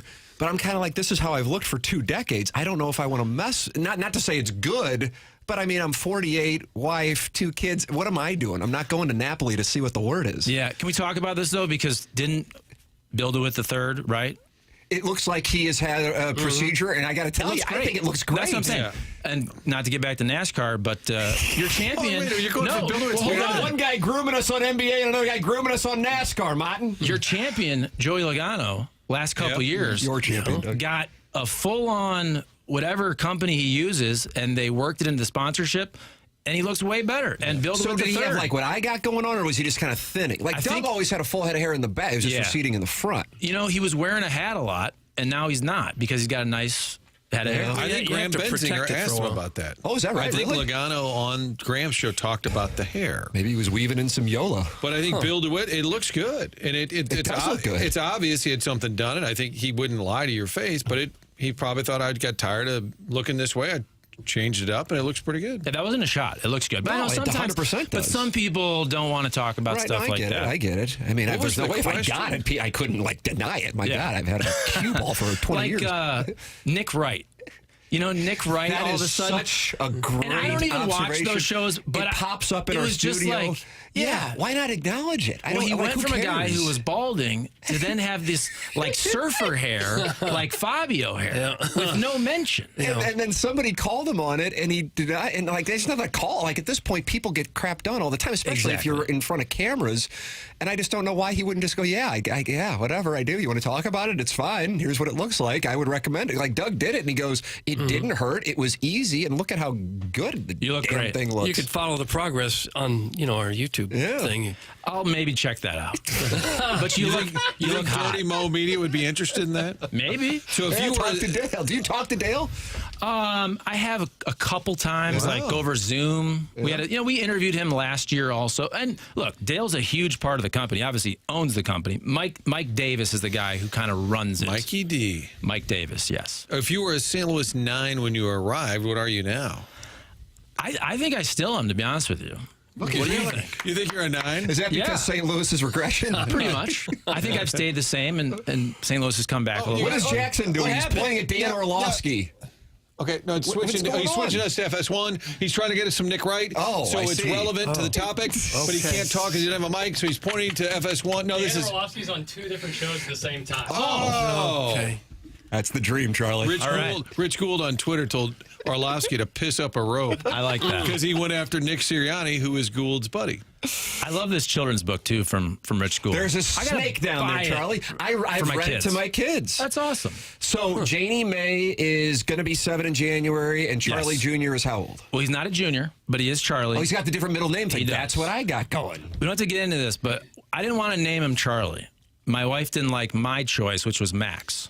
But so he's a Charlie. We couldn't really land on a different name. But Max he'll be Marlo sounds like a detective. I thought it sounded like a cool sports name. Max Marlo. But then he would have had to be a sportscaster. No, Max I mean like an Marlo. athlete. Hopefully a good athlete. We'll see. Yeah. Not great genetics there. How old is Jess is a great athlete. Yeah, she was pretty good. She's a good golfer. Oh, is that right? Yeah. College golf. Yeah. Elon. Elon. How about that? Which also gave us Frank Haith and Billy Devaney. Billy Devaney. That's What's he right. doing, by the way? That was Doug. Doug loved the Spagnuolo Devaney and was surprised they didn't have more success. They look like 2 guys playing fantasy football up there. The best part about Devaney. 5'6", 150 pounds. You taking a shot? Oh, I'm sure Martin has brought this up, but when you would ask Devaney a question, he would mouth with his lips like what you were saying. He would like kind of, it was almost like he was getting ready to talk, but he would start mouthing. You remember that? He would do that. It's not good for radio. Well, on we're on YouTube, the it's old probably air. good. YouTube. Well, one thing he did know that Collier and Thompson was going to be the place to go if he needed his kitchen redone. Sure. They didn't know a whole lot about player personnel in the NFL, but boy, you talk about kitchen remodels, they would have gone to Collier and Thompson. That's where you should go too. Collier and Thompson does kitchens, bathrooms. They do basements, wine rooms, accent rooms. They'll redo a fireplace wall. They'll knock out some walls on the first floor. You name it, they do it, and they do it better than anyone in town. And they have been doing it since the 1950s. Their employees now have more than 160 years of experience. And the owners there, Carolyn Beard and Bob Strati, have both been there more than 20 years. So you ought to stop by their showroom there on Manchester in Baldwin. Take yourself a little look-see around. Look at some of the fabulous work that they can do. They've got some displays out there of some of the kitchens and bathrooms you can do. It's just incredible the work that Collier and Thompson has done around St. Louis for many years. Their showroom over 10,000 square feet, more than 20 kitchen displays. They've got that A-plus rating with the Better Business Bureau. They won a Torch Award for ethics, which is very important in this business. Collier and Thompson wants you to know that when they do work, you can count on the service and the quality. If something happens down the road, Matthew, the old service manager and appliance installer, will get back out there and make sure everything is done right. Collier and Thompson is on Manchester and Baldwin, next to Uncle Bill's Pancake House. Collier and Thompson, come home to quality online at collierandthompson.com. There it is. Collier and Thompson phone line sponsor Robert Thomas will be with us on those phone lines at 10:15. Design, Air, Heating, and Cooling email today. Send yours in the morning after at InsideSTL.com. That comes your way at 10:45. One more segment with Charlie Marlo. This is TMA on 101 ESPN.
This is Action Jackson with a Sports Center update, driven by Johnny Londoff Chevrolet and Johnny Londoff Autoplex. The Magic continue their winning ways over the reeling Sixers, 106-102. Franz Wagner with another impressive 35-point outing. That was another Sports Center update, driven by Johnny Londoff Chevrolet and Johnny Londoff Autoplex. See them at londoff.com. Chevy, together we drive. Are you kidding me?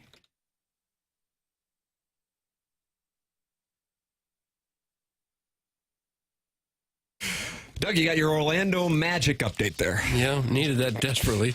I always wake up every day wondering what Franz Wagner did the night before. Robert Thomas with us at 10:15 Blues and Flames here on 101 ESPN tonight, pregame 7 p.m. Tim McKernan, Doug Vaughn, Martin Kilcoyne, and Charlie Marlo in. One more segment. Charlie, there are two things the people want to tend to before you head out, because you and Martin both have things at 10 o'clock. Lydia Moss Bradley, Tuna Fish Vaughn. Oh, yeah.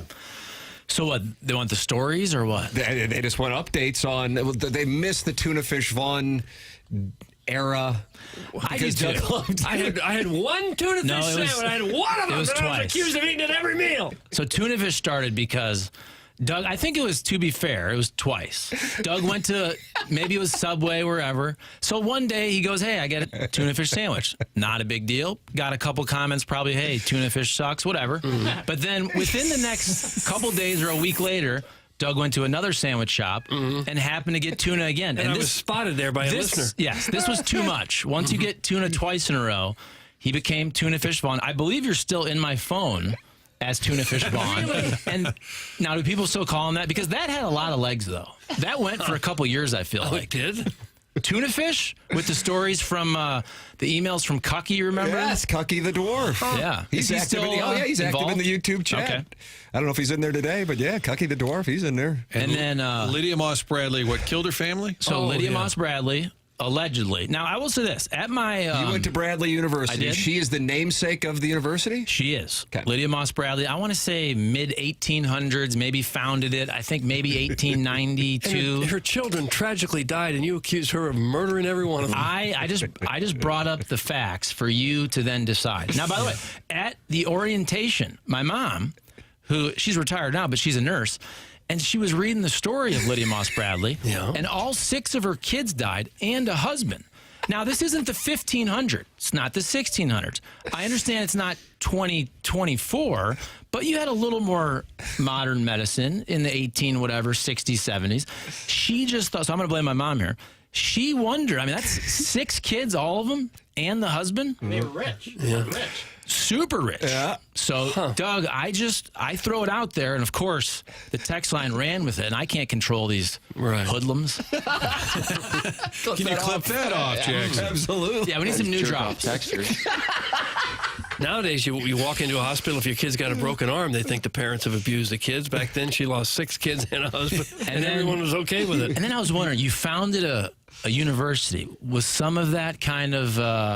out of regret, like you felt bad about it? Again, I'm just throwing out. So took care of different thousands ideas. of kids instead of her own. Wow. Yeah. Anybody can Google this. You can make your own informed decisions. You're going to do a feature at the Missouri Valley Conference tournament on this? I probably will. Sure. A lot of people died very young way back then, though. No, Doug, I get that, but 7 for 7. 7 for 7. It's like Mark Whitten in Cincinnati. Yeah. Oh. Charlie, it was wonderful to see you. Thank you so much for coming in for an hour. Don't be a stranger. Sure. I know you don't want 5 days a week. You don't want to be doing it. But come on in. The water's warm. I'd love to. This was fun. Great to see you all. Ladies and gentlemen. Listeners. Chuck. Great to hear from you. What about next Thursday? Come on by the Hot Shots. We got a big old party. I'll pick you up. Chuck Doug's dressing up as Santa Claus and he's giving out story. Kendrick Lamar tickets. Wow. SZA, too. You a SZA fan? I'll I got Google a pair of ducats. that person, if it's a guy or girl. You don't know SZA? I don't. Really? Jackson, you surprised by that? I'm surprised by that. Oh, you don't have a microphone. I forget. Here, take a listen. So it's a guy? We still can't tell. No. A St. Louis native lady. Okay. Female. Well, then I'm a fan. There you go. Charlie, Marlo, and Martin, you and Charlie are heading out for a 2 Fox reunion. Yeah, we tour. should. We got to schedule a day. We're out For having some brews, buddy. No doubt. Every year, like we should get together. Next year, like, hey, we never got together.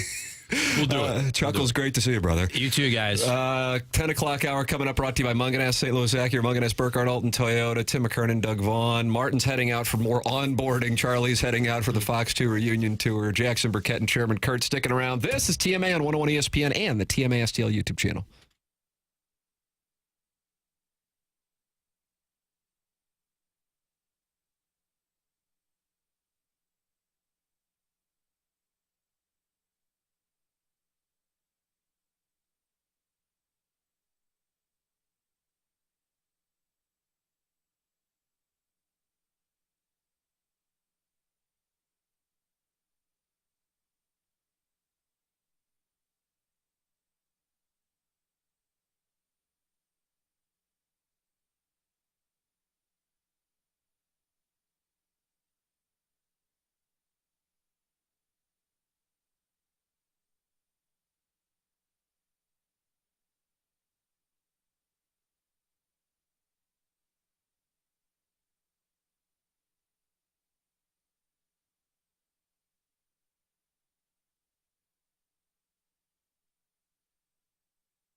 Welcome back. This is the Morning After. It's 101 ESPN. Robert Thomas going to join us here in a matter of moments on the program, and looking forward to that conversation, as well as the Design, Air, Heating, and Cooling email of the day. It all comes your way in the Munganess, St. Louis Acura, Munganess, Burkett, Alton Toyota. 10 o'clock hour, Ryan Seiberg from Munganess, St. Louis Acura, Munganess, Burkett, Alton Toyota came out here yesterday, as a matter of fact, to pick up my car for maintenance. And that's the kind of service you get from Munganess. The accessibility to the TMA listenership is just the absolute best. That is why Doug and I, we've been doing business with Munganess, St. Louis Acura for a good long while. That's Jamie Burkhardt and Peter Munganess. Their names are on the dealership. And then Ryan Seiberg in the service department. Go online at stlouisacura.com and altontoyota.com. And there's a secret number set up, and that number is 314-252-0029. It's Munganess, St. Louis Acura, Munganess, Burkhardt, Alton Toyota. And looking forward to talking over with Robert Thomas here in this Munganess St. Louis Acura, Munganess Burkhardt Alton Toyota 10 o'clock hour. And then we'll read your emails for the Design, Air, Heating, and Cooling email of the day. And we had the show announcement. I think was that at 8:15? I don't know the times, Tim. Of what we've got going on for this year's TMA Christmas party. It is a week from tonight. Join the new TMA crew at the all-new Hot Shots on Lindbergh for a TMA Christmas party Thursday, December 12th from 7 to 9 p.m. featuring Santa Doug. And that's you, Doug, dressed up as what Santa. I understand, yeah. With listeners sitting on your laps and getting their Christmas card pictures for the year. That'd be nice. Hopefully that won't be the case. And Doug is giving out prizes every 10 minutes, like Blues tickets, signed Blues pucks, plus tons of concert tickets like Post Malone, Jelly Roll, Kendrick Lamar, SZA, El Monstero, Jack White, Sebastian Maniscalco, Disturbed, Linkin Park, and more. There'll be drink specials, TMA holiday-themed menu, Kona sampling with prizes and samples. And we ask you, as we have done now, I think it goes back a decade of bringing a new unwrapped toy. And we are working with Annie's Hope, and that was the chosen charity of the late, great Jay Randolph Jr. and his longtime companion, Amy LaBelle. So we ask you to come on out next Thursday as we welcome you to participate in the TMA Christmas party and celebrate the holidays with the new TMA crew at the new Hot Shots on Lindbergh. That is from 7 to 9 next Thursday. Robert Thomas joining us here in a matter of moments. This is TMA on 101 ESPN and the TMA STL and 101 ESPN YouTube channels.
Welcome back. This is TMA 101 ESPN. It is our pleasure to welcome to the program on the Callier and Thompson phone lines, ladies and gentlemen, Robert Thomas. Morning, Robert.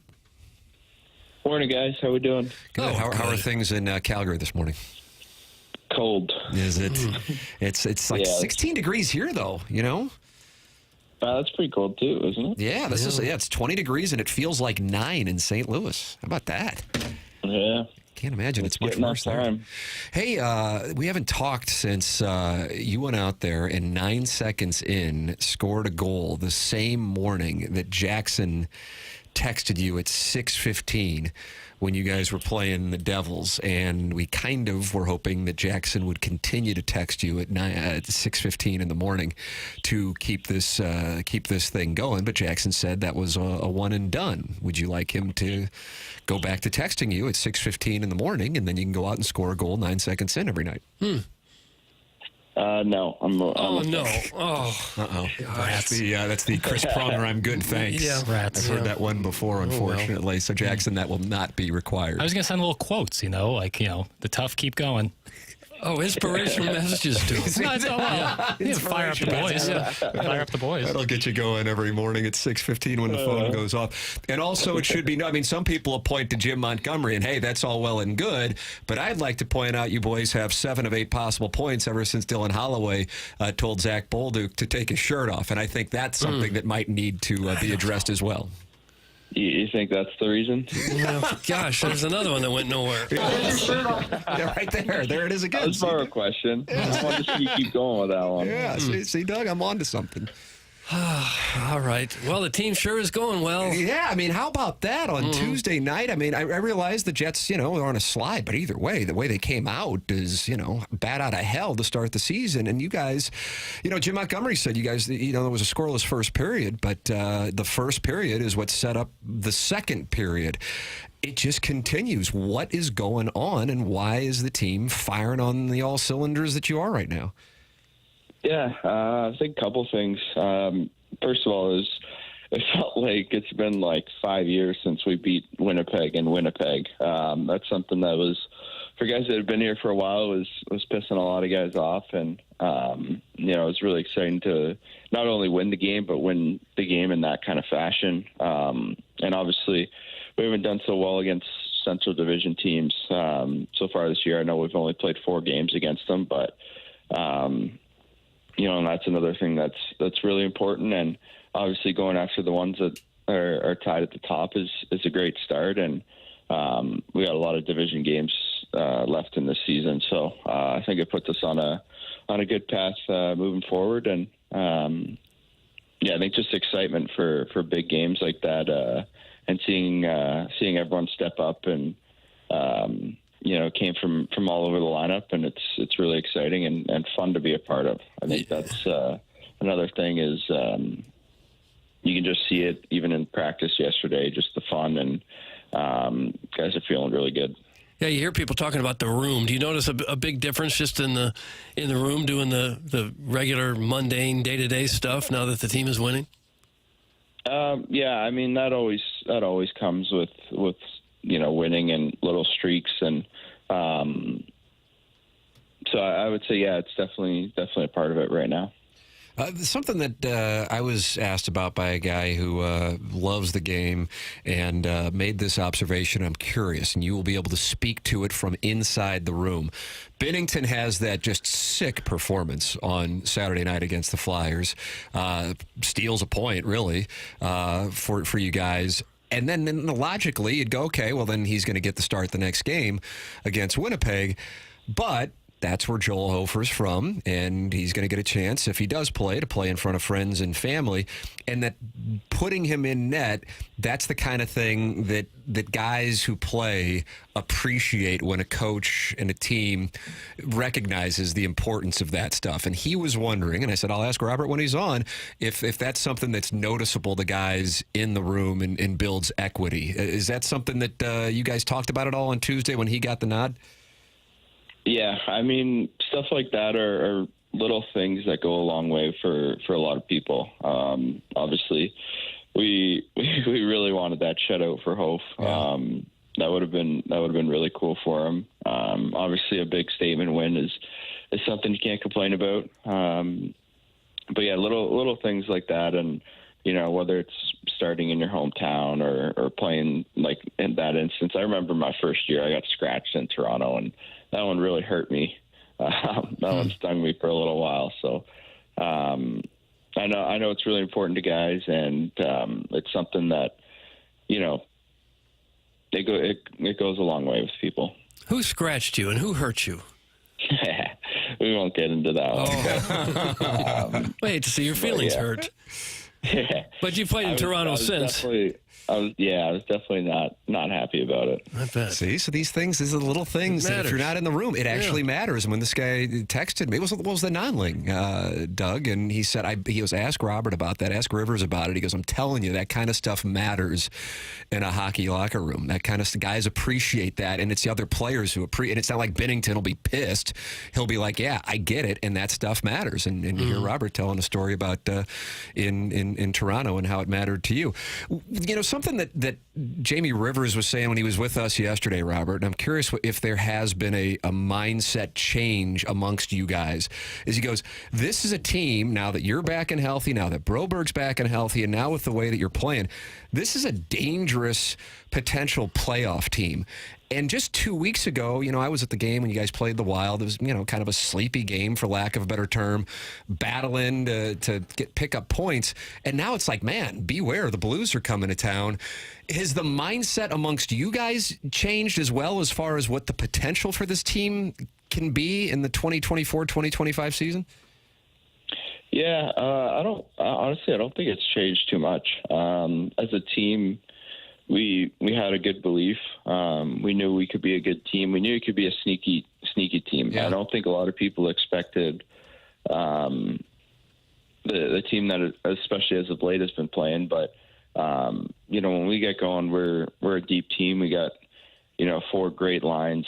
Every line's got a role, and lately those lines have been far exceeding their roles, and it's an exciting time to be a player when you get that kind of depth, especially in forwards. I mean, you obviously have great goaltending and good D, but I'll just speak for the forwards because I'm a part of it. But it's really exciting when you get excited for other guys.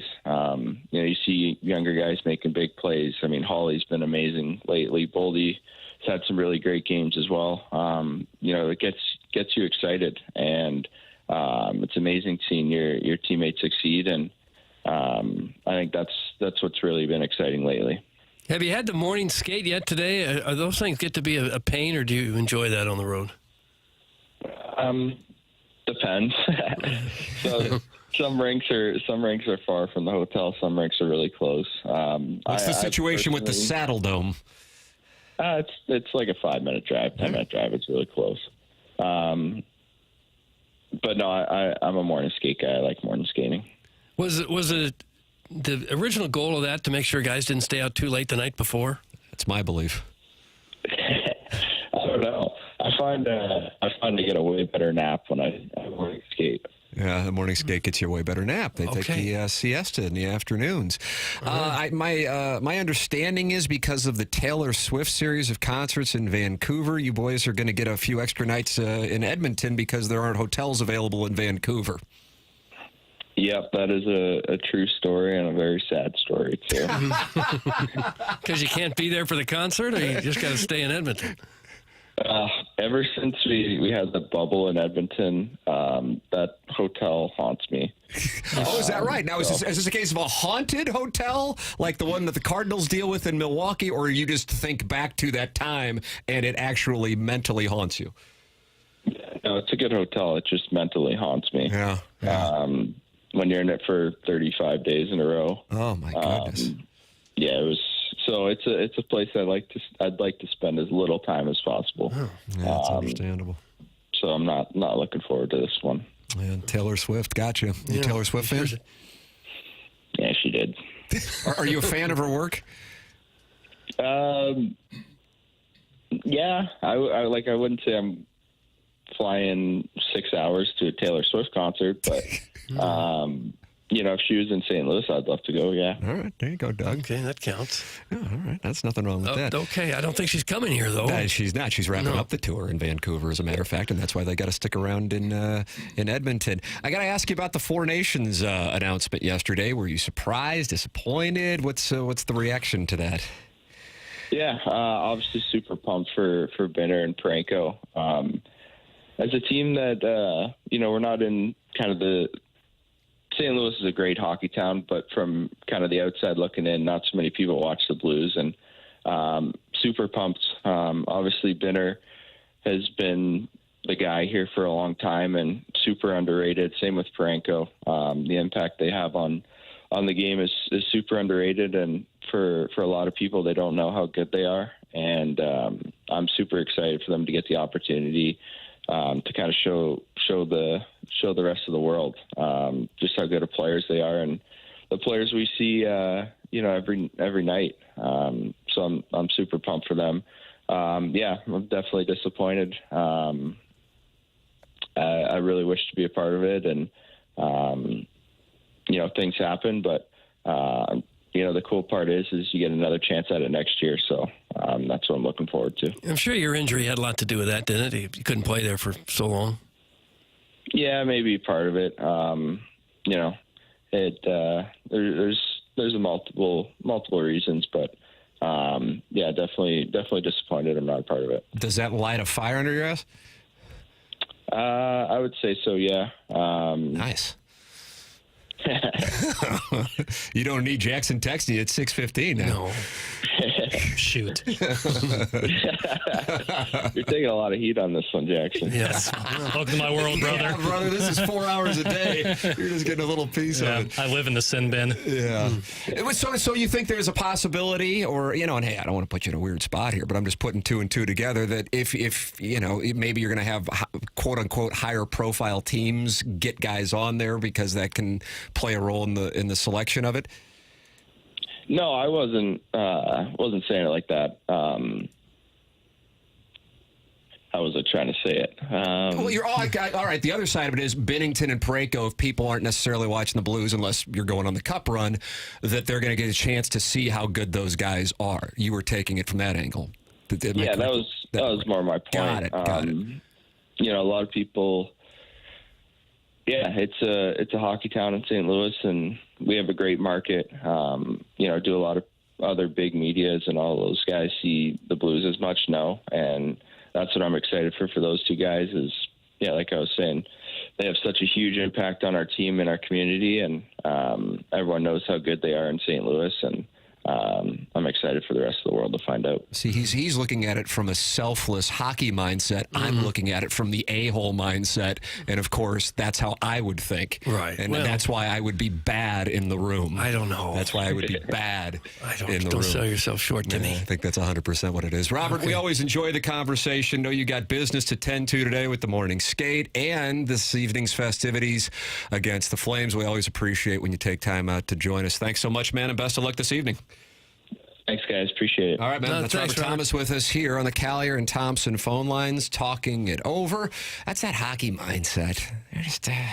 Those are the guys you want to be in a foxhole with. Well, that's why he's a captain, too. Yeah, I'm telling you. Yeah. That's the name of the game right there. The reason he was able to make this Canadian trip is because when he got in his driveway a couple days ago, the door opened up, and he was able to drive out. Thank you to Jason Gosrow. Probably Jason Gosrow had a lot to do with it in his company, Schaefer Door Company. Now, I don't know that Robert Thomas even needed any maintenance, but if he did, he would know that Schaefer Door Company is the place to call. They also have that special Monday morning standby service for those doors that break over the weekend for whatever reason. That's usually when they go. You get in your car on Monday morning, whoops, the door won't go up, whoops, the door won't go down, whoops, yes, the door. And so Schaefer Door is right there to get you taken care of. It's best to call or text at 636-782-3608. That will get you the quickest response time. Okay, I'll repeat it. 636-782-3608.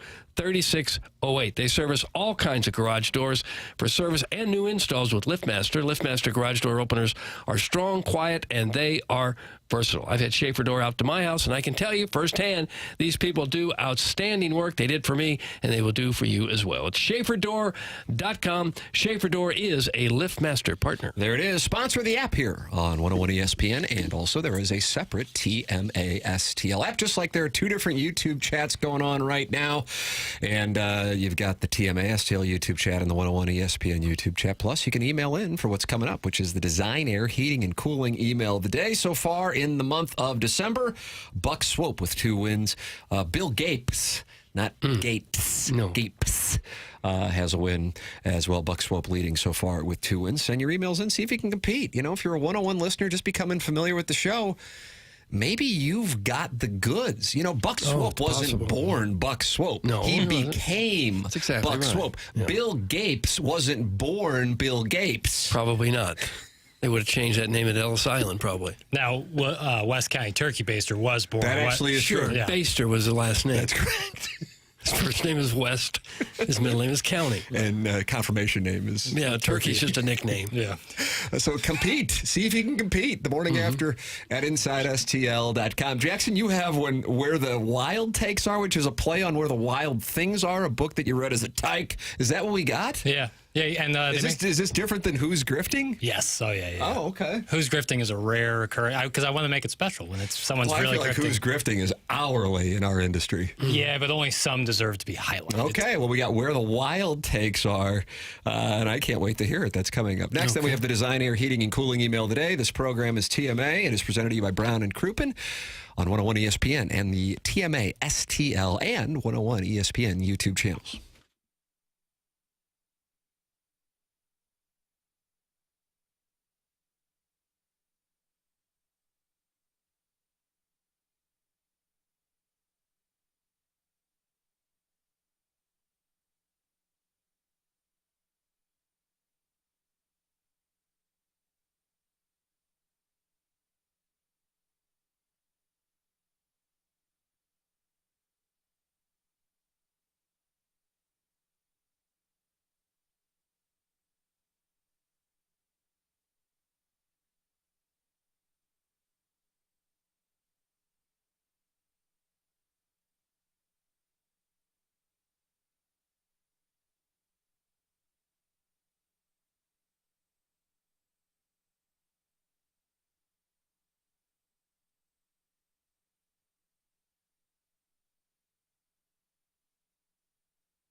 The Morning After, presented to you by Brown & Crouppen, Munganess, St. Louis Acura, Munganess, Burkhardt, Alton Toyota, 10 o'clock hour. Watch the show. Rank who you would like to date. Well, if you please. Among the show members? Who or else? just anyone in general? No, the show members, bro. Oh. Okay. I'm available tonight. Are you? And feeling naughty. So just as it's an FYI, I'm not campaigning. What comes over you when you feel naughty? I feel a dopamine rush and a tingle, like a growth spurt's coming on. When in reality, there's never been one. Well, it's never too late. A lot of people hit their growth spurt in their mid-40s. Yeah. I think it's time. Could happen. 5'7". We got that Design Air Heating and Cooling email today. Compete. Longtime 101 listeners, see if you can compete with Buck Swope. See if you can compete with Bill Gates. Maybe this is your time. It's not too late in the month to see if you can do it. The Morning After at InsideSTL.com. Meanwhile, Jackson has Where the Wild Takes Are. What is this? Yeah, it sounds like a sketch or a bit to me. I mean, a little. Okay. I mean, there's some. It's kind of natural. I just like who's grifting, but I don't know what Where the Wild Takes Are. It's kind of a play on my old little bit where it was takes gone sideways. Mm-hmm. And I kind of Is there any difference outside of the name between Where the Wild Takes Are and Takes Gone Sideways? No. Okay. But I kind of like Where the Wild Takes Are better. Yeah. Because I really like the book. And James Gandolfini was in the movie. Oh, was he? Yeah. He was a cuddly little... All right, let's get into it. He was cuddly? He plays one of the little monsters things. Oh, okay. Well, I missed it. I'm sorry. Okay. Check it out. Okay. Yola. We got, who would be like DreamWorks? I'm in the pocket of big DreamWorks. This is Joe Bonino, who, if I'm not mistaken... Friend of the show. He works at WFAN, but he was just a caller into WFAN, and they gave him a show, right? Chairman Kurt was just doing TikToks, and look at me sitting at the dais. You're Kurt Bonino. He was so frustrated by the Jets' performance, he claimed he got ill from it. Take a listen. This season has been just one hideous loss after another. Mm-hmm. This loss was so bad yesterday that I actually got COVID from it. And I am blaming, no, I'm serious. I'm blaming the Jets because I was weak after this game. Well, it's unbelievable. And how you feeling, by the way? You feeling all right? I mean, how do I feel? I mean, I don't feel great. I went to the doctor today. He gave me, he shot me up a little bit. Nice. I got medication. I mean, I'm not dying, but what they diagnosed you as? Jet-induced COVID? No, there's no question. I completely blame my football team for this. Doug, I have to tell you, I know for many, especially here in the Midwest, that dialect is grating, and I absolutely love it. Yeah, I'm sure it works great in New York. It makes me giggle. Yeah, it does. It's like they're kidding. It's like it's a put on or something, but it isn't. You ever caught anything when one of your teams lost, Doug? No, I haven't. I don't take the losses that seriously. Jets loss caused COVID. Yeah, I got a little something back in August when the Cardinals dropped a Tuesday night game to the Pirates. What'd you get? A little clap. Oh, got the clap. Boy, that's aggressive. Happens to the best of them, though, Doug. Didn't we talk about Valtrex yesterday or something like that? Yeah. Body jelly. New sponsor.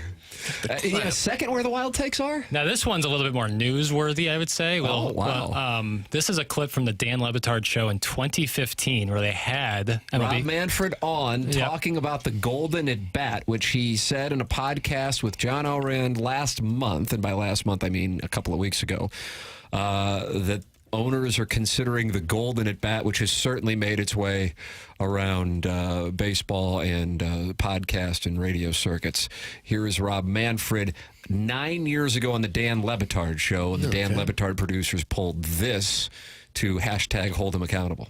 Hey, if I may, let me present you with a radical change. Oh, no. If I may. Okay. No. All right? Oh, for the love of I like to call it, Commissioner, I like to call it the magic at bat, okay? Now just hear me out for a second, okay? No. Commissioner, when you go to an NBA game, okay, you are guaranteed you're going to see LeBron James or Dwayne Wade or Kevin Durant or West. You're guaranteed to see those guys play 35, 40 minutes, which is basically like 90, 95% of the entire game. Let's get to it. In baseball, when I go to a Marlins game, I'm only going to see 4 at-bats at Stanton. So I want to implement what I like to call the magic at bat, where each manager at any time during the game, for the love of God, can go with, because, Commissioner, I'm not going to see a pitcher hit. I'm not going to see a shortstop hit. I'm going to see Stanton hit. So 4 to 5 magic at bats for each manager, where he can put Stanton in whenever he wants. And Speed it up! And there's smoke, and the kids love magic, You're Commissioner. wasting this man's time. What do you think?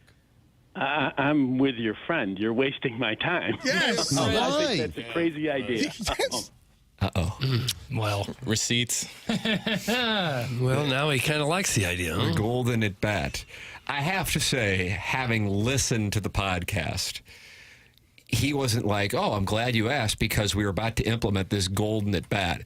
It was something that he said it's something that's getting talked about by owners. It's not something that is close to happening. Like the automated strike zone, I think, is actually close to happening. I don't think it's a 2025 thing. I think they're going to try that at spring training a little But bit. it became such red meat for our particular industry because it's so absurd, and it has like a 100% disapproval rating amongst fans that you can give your take as loud as you want and know you will meet no resistance. It's perfect if you want to get yourself some likes. That's and a good engagement. observation. It is. No, yeah, man, that's the game. Yeah. See, I see this industry through a different lens because I'm bigger and better than it. Does that come off wrong? Right. Well, you, for many years, were bigger than the events you covered. Thank you. The 2011 World Series is more remembered for the fact that I sold my tickets to a guy on the corner than David Freese's home run. I think so. And Doug, where were you for that game? I was in the right field parking lot. Doing a live shot on KMOV and telling people that the game's going on behind you. I'd hear the crowd go absolutely nuts, and then my TV was maybe 15 seconds behind, trying to figure out what happened. It was really a wonderful game. Wonderful way to watch the biggest game in Cardinal history, probably. Was it a little cold that evening? It was freezing. It was kind of cold. Yeah. That's what makes a home run even more impressive. That ball had to fly is what it had to do. Mark Hanna sent a text into the Air Comfort Service text inbox when I brought up Schnur to Dulick, 4th and 25. Was that the 1991? Don't know the years, Tim. District championship game between St. Louis Hugh High and Melville? I think it was, but it could have been the state semifinals. And he was really unhappy that I brought that up as a Melville Panther. And I'd like to apologize to Mark Hanna because I think he might be one of the finest people I've ever met in my life. And he is online at Evergreen Wealth Strategies, and the website is evergreenstl.com. That's evergreenstl.com. Or call Mark Hanna at 314-889-0503. I am telling you, I wish, I guess if I could have a couple putts back in my life, Doug, I would have stayed on the Propecia, not Yola. And I would have gotten a financial advisor, both in my 20s. Okay. Those are Which is putts. more important? The financial advisor, honestly, because the ball thing, you can't fix the height, the narcissism, the lopsided head. So what does it matter appearance-wise? But the financial advisor thing, that game changer. Telling you, and Mark Hanna is a wonderful person. 314-889-0503. A 15-minute call will make your life better. I am telling you that you will feel better about the world and your situation when you call that number, 314-889-0503, or go online at evergreenstl.com. That's Mark Hanna, Evergreen Wealth Strategies. Mark Hanna offers securities through Equitable Advisors, LLC, member FINRA and SIPC, and offers insurance and annuity products through Equitable Network, LLC. Design, Air, Heating, and Cooling email today coming your way next. This is TMA, presented to you by Brown and Crouppen on 101 ESPN.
This is Action Jackson with a Sports Center update brought to you by Saliga Heating and Cooling. The Blues are back in action tonight, taking on the Calgary Flames right here on your home of the Blues, 101 ESPN. Pregame at 7 p.m., puck drops at 8 p.m. That was another Sports Center update brought to you by Saliga Heating and Cooling, an independent American Standard heating and air conditioning dealer.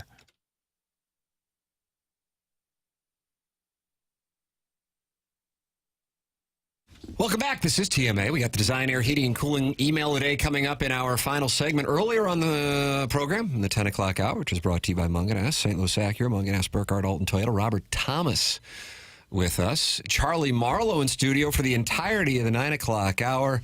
Bernie Federko in the 8 o'clock hour. And we didn't get a chance to really discuss Benji Molina's comments yesterday with the whole show because he left at about 10:15. Martin was continuing to onboard at that point. And so the 7 o'clock hour here on TMA today was a discussion of that. And it sounds like a lot of fans are on board with the idea of Yadier Molina being the Cardinal manager.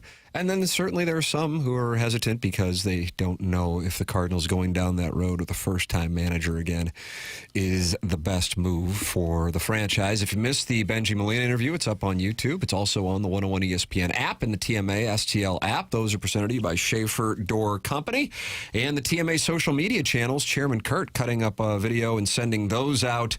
TMA STL on Twitter, TMA_STL on Instagram, and TMA STL on TikTok is where you can see those clips. James Carlton will present Gabe DeArmond tomorrow here on TMA for Conference Championship game week. Is there any game, Doug, that you are really looking forward to this weekend? Because Texas is thinking about resting Quinn Ewers, so I'm not sure the SEC Championship's carrying as much weight as it did when it was Georgia-Alabama last year. I'll probably still watch that one, though. Penn State-Oregon looks like a really good game. I'm intrigued by that. That's a nighttime game going up at the same time against the one game that actually has an impact, and that's Clemson and SMU. Iowa State, Arizona State, that's like the game. I guess Clemson, SMU can impact another team. Iowa State, Arizona State, whoever wins it is in. Whoever doesn't is playing some game on a weekday at 2 in the afternoon. It's a wide delta, baby. Georgia, Texas, I feel like they might play their second stringers. It's like, what's the point? I got a spot on this stuff, man. I'm telling you, with these TV deals and these conference championship games.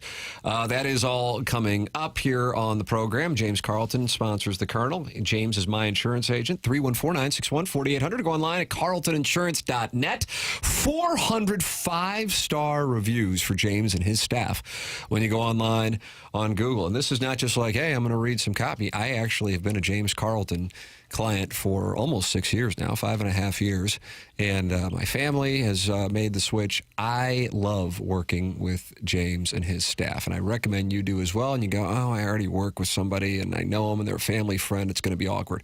That's fine. Let me ask you this, though. Oh, okay. This is a rhetorical question, but if you want to answer it, you're welcome to. Okay, I'll try. The 3 minutes at the most of an awkward conversation versus the lifetime of satisfaction, fulfillment, and comfort knowing you and your family are with the best. Which one do you prefer? I'll let you answer amongst yourselves today. Okay. To me, the answer is obvious. You make the switch. CarltonInsurance.net, 314-961-4800. They do all the paperwork for you. It's James Carlton, longtime sponsor here on TMA and the Tim McKernan Show podcast. We'll take a break, come back with the Design Air Heating and Cooling email today. This is TMA on 101 ESPN.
It's TMA 101 ESPN.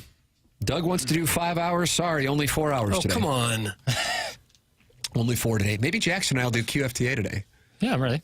Okay. That didn't sound like a lot of passion. You picked up on that, Chairman Kurt. Yeah, I did too. Doug picked up on it. I'm Switzerland on this one. I'm always available. Interesting. We'll look into that. Send your emails in for QFTA, by the way. T. McKernan at InsideSTL.com. Ladies and gentlemen, this is the Design, Air, Heating, and Cooling email of the day. Ow! Come sit on Santa's lap and tell me how good of a boy you've been this year, I say as I observe the line to see me has wrapped around the corner. My right leg begins to fall asleep as a heavier set boy named Bill sits down and further begins to cut off circulation. What do you want this year, boy? I ask. With confidence, he claims that Hot Octopus recently placed an advert in AVN Men for their new toy, the Pulse Solo Essential. What? It's USB chargeable and comes with 6 pre-programmed modes, he excitedly claims. And the new oscillation movements really excite me. I told Bill that if he continues to be a good boy, perhaps Santy will place that treasure in his pink boy stocking. Okay. All right, that's enough. You want me to cut off this beautiful tale? Well, how much longer is it? It's only 3 more paragraphs. Oh, gosh. And it's 10:58. Well, maybe just tell us who it was and we'll move on to the other emails. Bill Gapes for you, Doug. Bill Gapes. All right. You. This is different. This is Bill Gapes for you. So that's different than Bill Gapes. Well, I think it's probably the same guy. Now I got another one. Okay. I'm still emotionally scarred from last Thursday when I witnessed my Uncle Greg inhale 24 chicken wings and an entire pumpkin pie before noon. Here's the thing. My mom didn't make any chicken wings. My uncle hit up Wingstop on his way to Thanksgiving dinner for a pregame snack. The most concerning part was the fact that he brought his own bottle of ranch dressing with his initials monogrammed on the label and licked the spout before he put the cap back on. Oh. It was the most Jefferson County thing I've ever seen. I'm also pretty sure I witnessed the precise moment my nephew got the diabetes. Oh. Have you ever seen a movie villain with one of those rings with a false top that slides over so he can dump poison in someone's drink? My 220-pound nephew had one of those rings filled with powdered sugar so he could sprinkle it on his sweet potatoes. Imagine my surprise when I saw an 11-year-old taking blood pressure medicine. To make matters worse, my Aunt Terry was holed up in the bathroom for 45 minutes absolutely spray painting the commode with her own brand of brownies a la mode. Come on now. Oh, it rhymed. That was nice. That was fun. Like a limerick. I was not prepared to come face-to-face with leftover old lady mud by the time my cousin went on a political rant. The clogged toilet actually didn't seem so bad after all. There are a few things as awkward as that staged group photo right after the family degenerate just finished yelling obscenities at the TV because he took the Bears' money line while your wingnut cousin calls your grandparents spineless sheeple. The other major winter holiday is less than 3 weeks away, and we get to do it all over again. Doug, that's the JV golf coach. JV golf coach. And Vile today. And finally, okie dokie, kokie dokie. Great to have Chuckles Marlo back like Brian McCann wearing the 1-6 from his glorious run on Nick and the Badger through his wonderful tenure running point during the bygone era when Tim would bolt to Vegas for weeks at a time each summer. Charlie was the less irritable but equally condescending towards the texters, ying to Prod Joe's yang. He knows St. Louis but is not from St. Louis and thus gives 0 Fs whose toes he steps on, like when he went after professional liar Kevin Demoff.